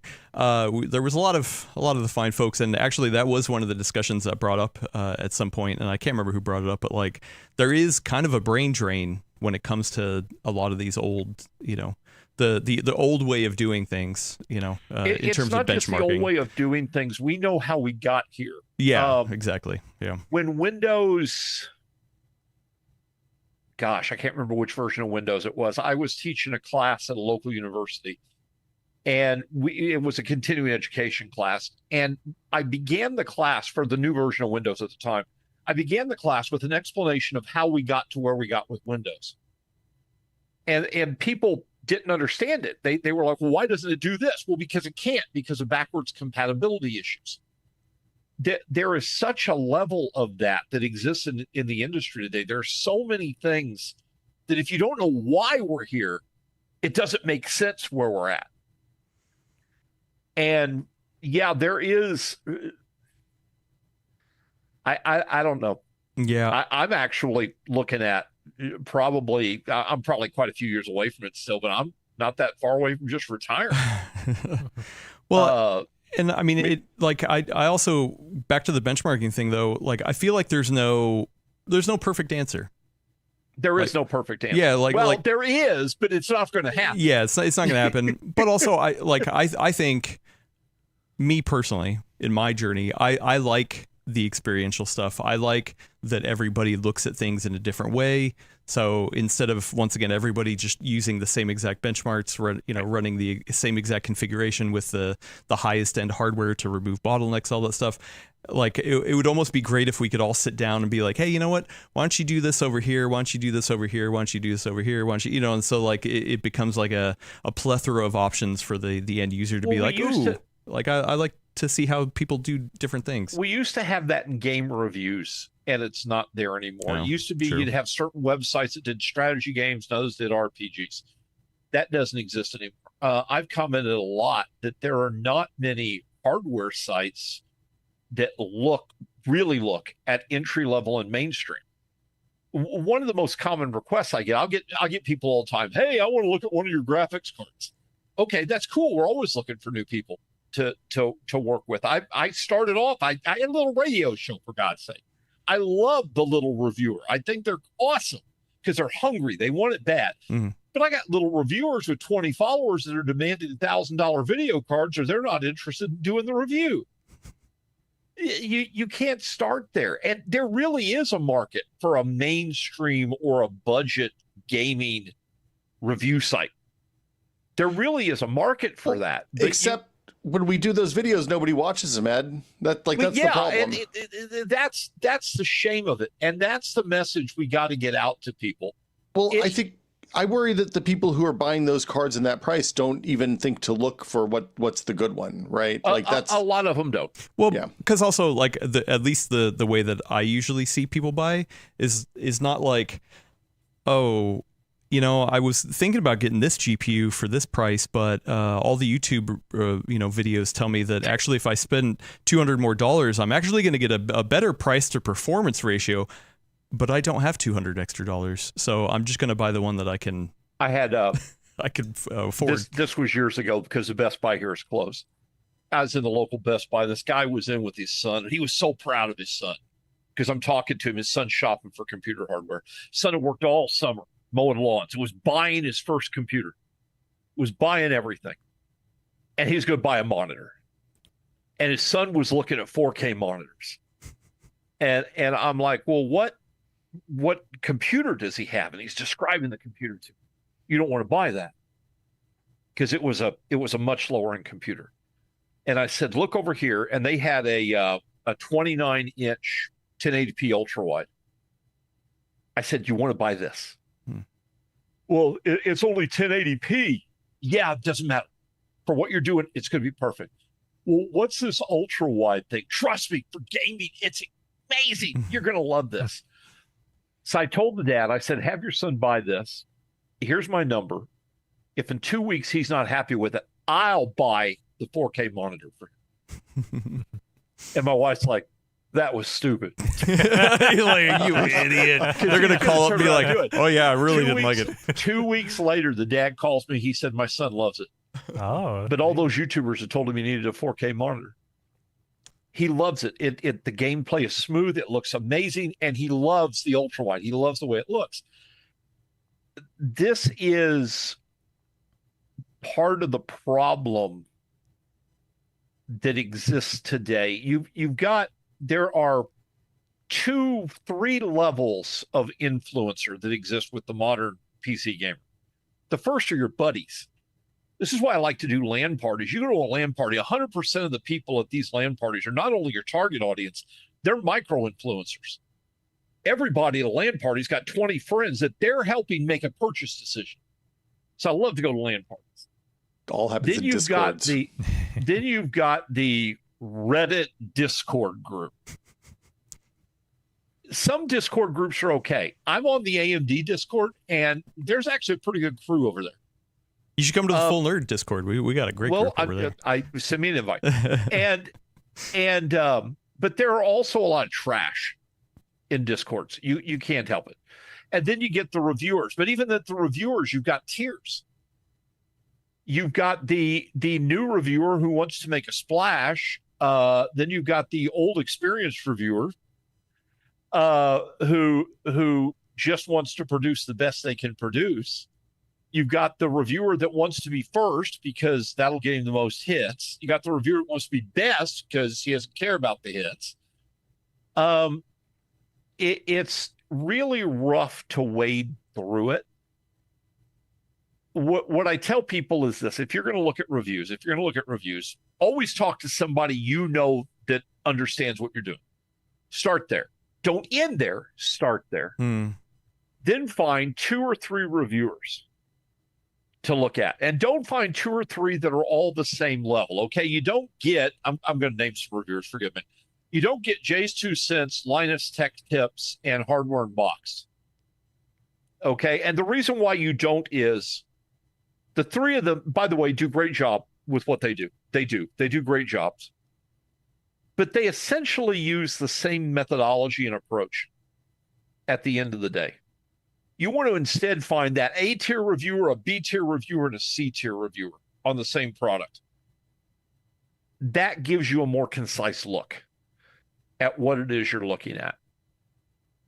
Finally, look at the bottom scores.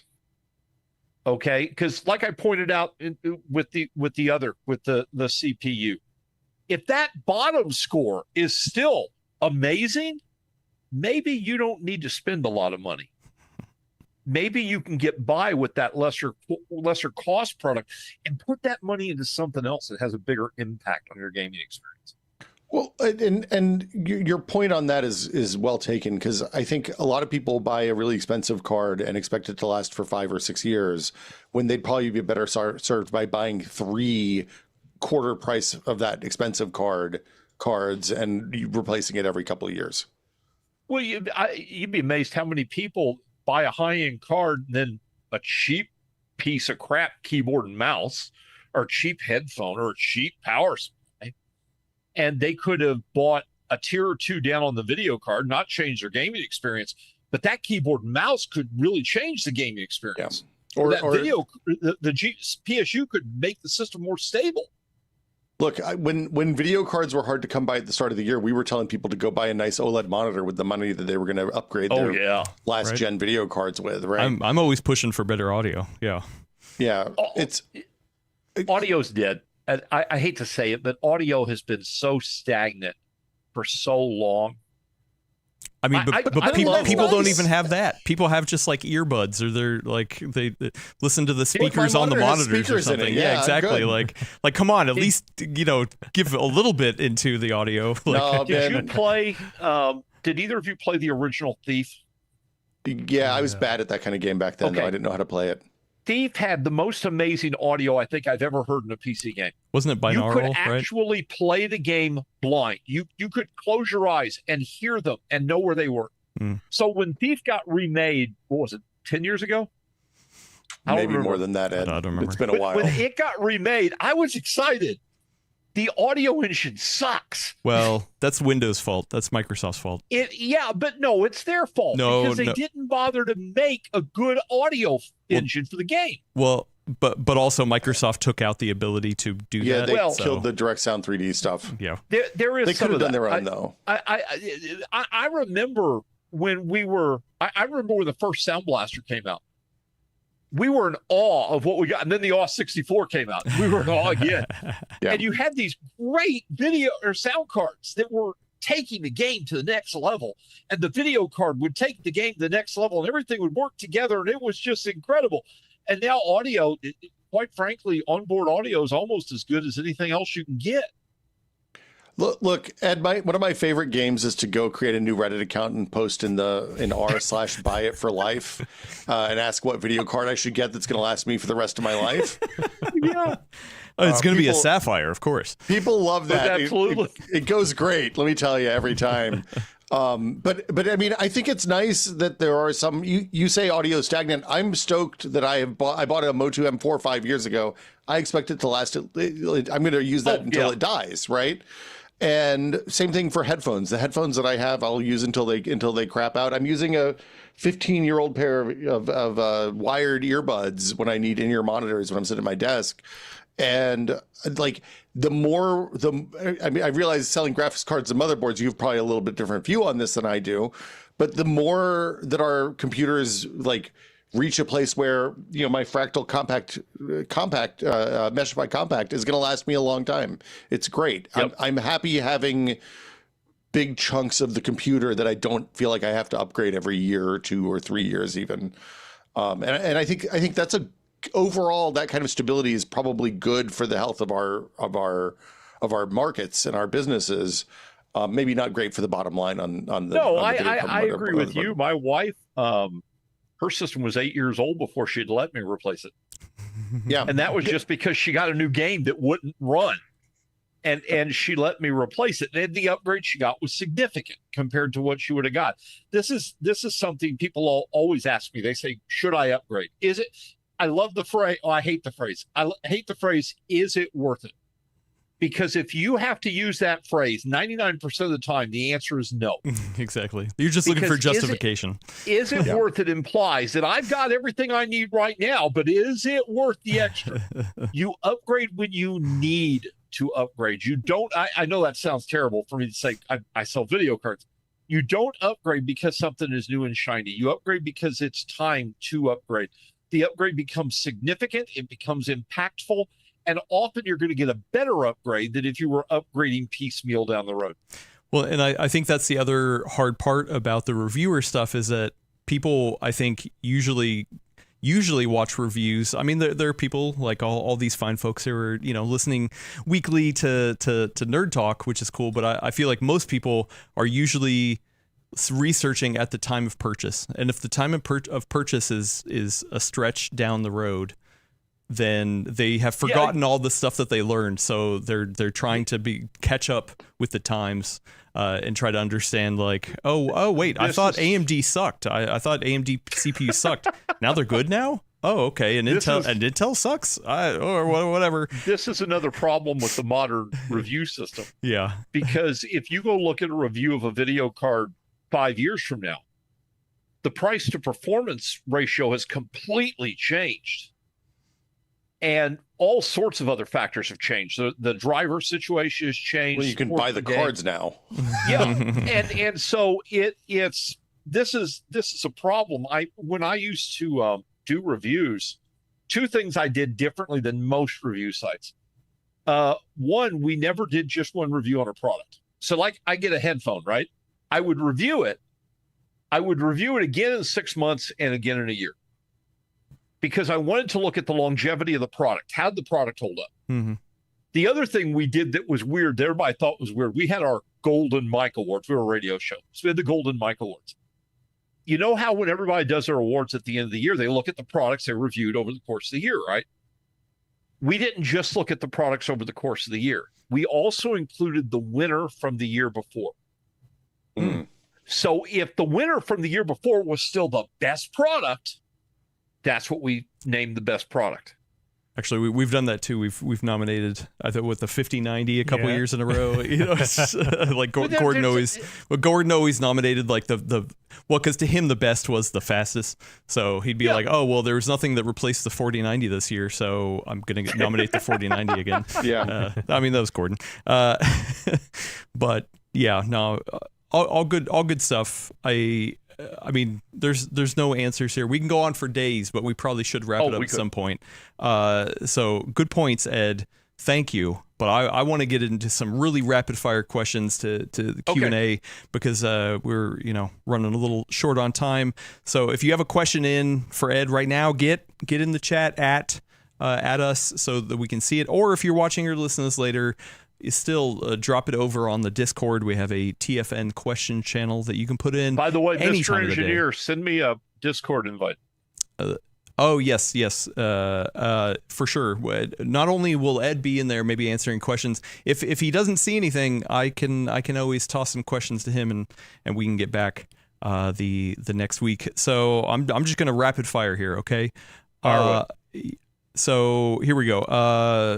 Yarj over on Discord. Is there anything in particular about the basic form factor of the add-in card that makes GPU design difficult/limited? Good question. I mean, that's an interesting question. It should be re-examined. The form factor and the design we do add-in cards should be re-examined. I've actually been discussing that we need to re-examine what we do with motherboards even. And I'm not just talking about the connectors. I'm talking about the various things we put on the boards. Maybe it's time, for example, a gaming motherboard to not have SATA connectors. Maybe have 3 or 4 NVMe connectors. So there should be a discussion about this. The problem you're going to have is not just the motherboard design, but the case design. Because this influences the way the layout has to take place. Wait, so next question, should ATX die? From Gordon. I believe ATX should die. From a gamer's perspective, ATX should die. There is no advantage of an ATX motherboard over an MATX motherboard, or even, quite frankly, in many cases, over an ITX motherboard. The only reason I have moved away from ITX, 2 reasons, actually. One, the ITX tax. We are getting hit with some stupid pricing on ITX right now. I remember when ITX boards were the low-cost boards, and now they're up there with the upper mid-range of ATX.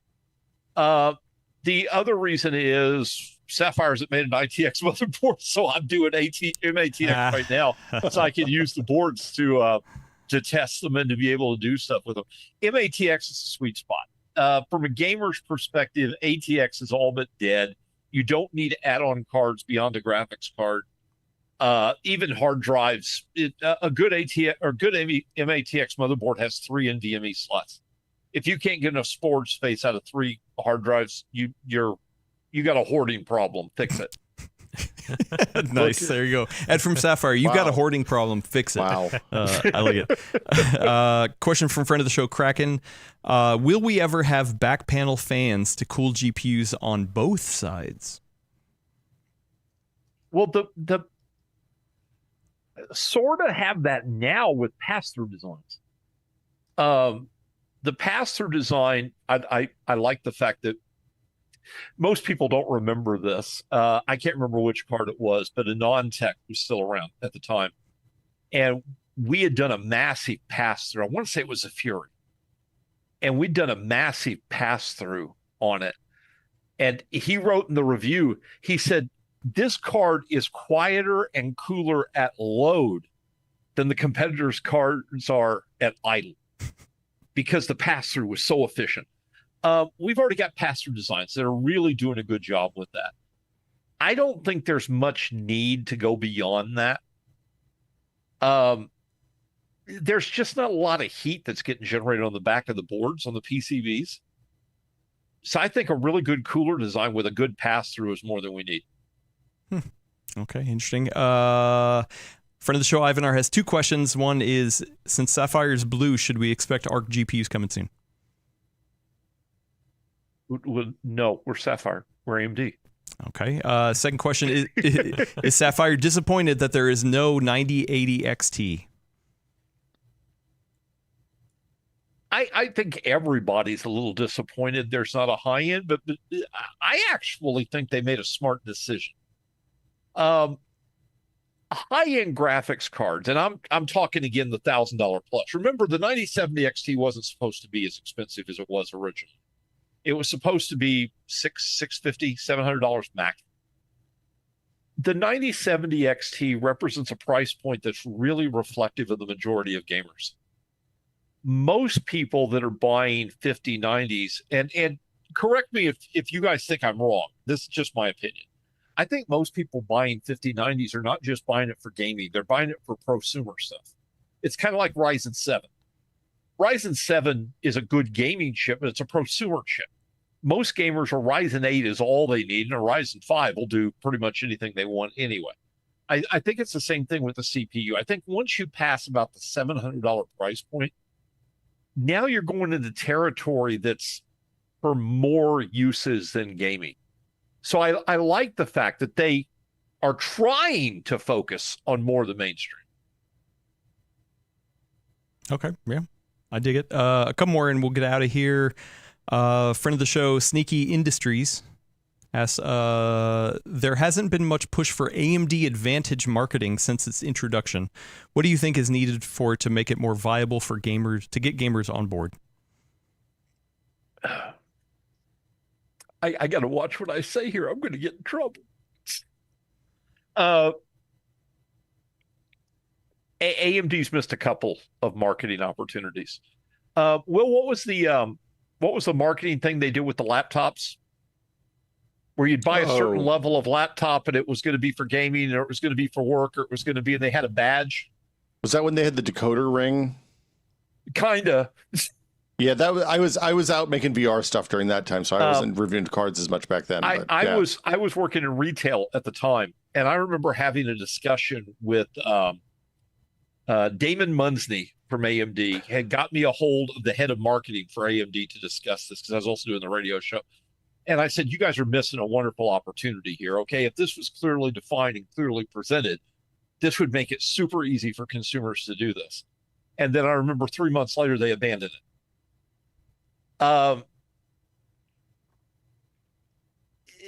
AMD's got some work they need to do on this. That's the most I can say about that without really making people upset. Okay, yeah. I'm trying to get anybody upset here. Okay. A couple more and then we'll get out of here. I got one. Oh, you've got one. I got Please, one go for it. No, save it for the end.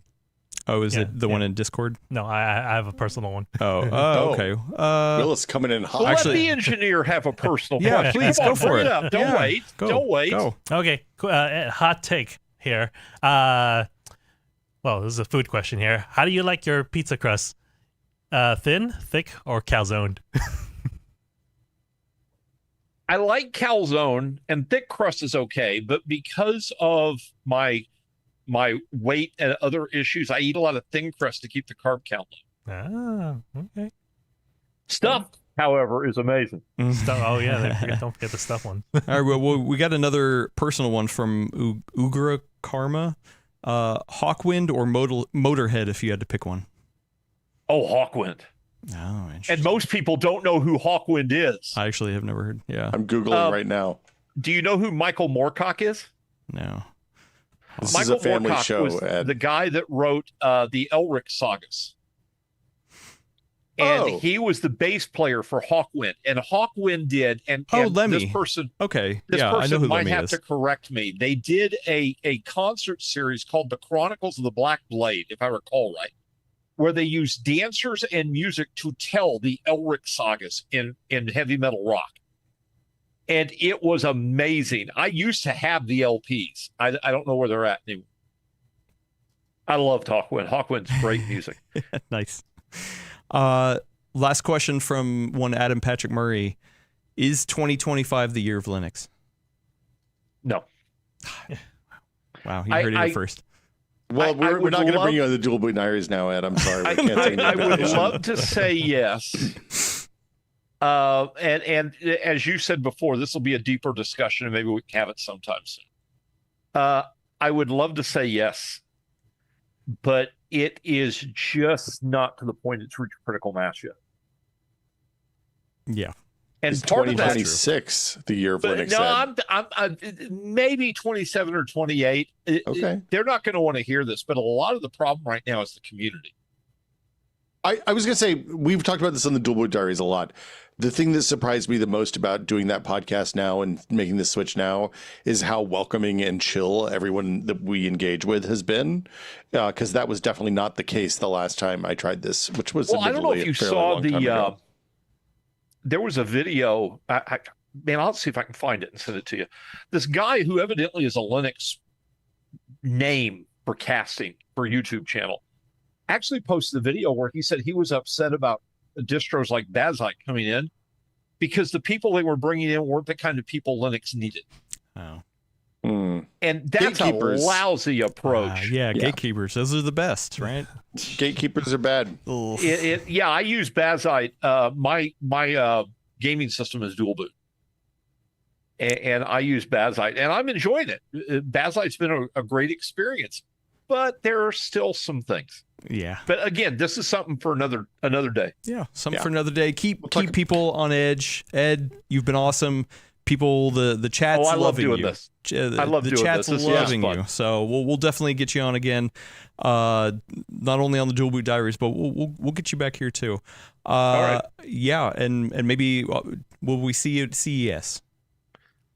Probably not. CES has become difficult for most businesses to really staff up, unless you bring something amazing in the way of a new product. There's really no advantage to full staff in CES for a show.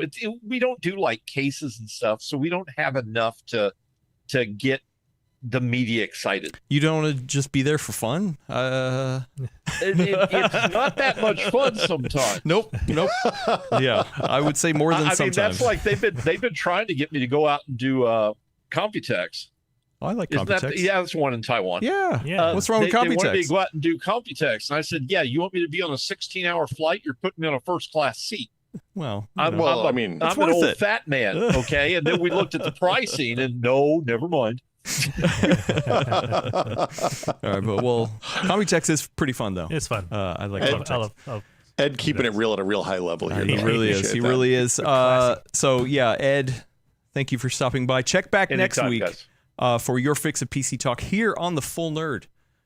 For audio listeners, you subscribe to us on the go in Apple Podcasts, Pocket Casts, Spotify, Deezer, YouTube Music, anywhere the fine RSS readers are. You can hopefully sign up for this here on the Full Nerd, but also if you want to sign up for Dual Boot Diaries, where Will and I talk about our experiences of trying to use Linux daily, and Ed will be a future guest. I'm saying it right here for sure.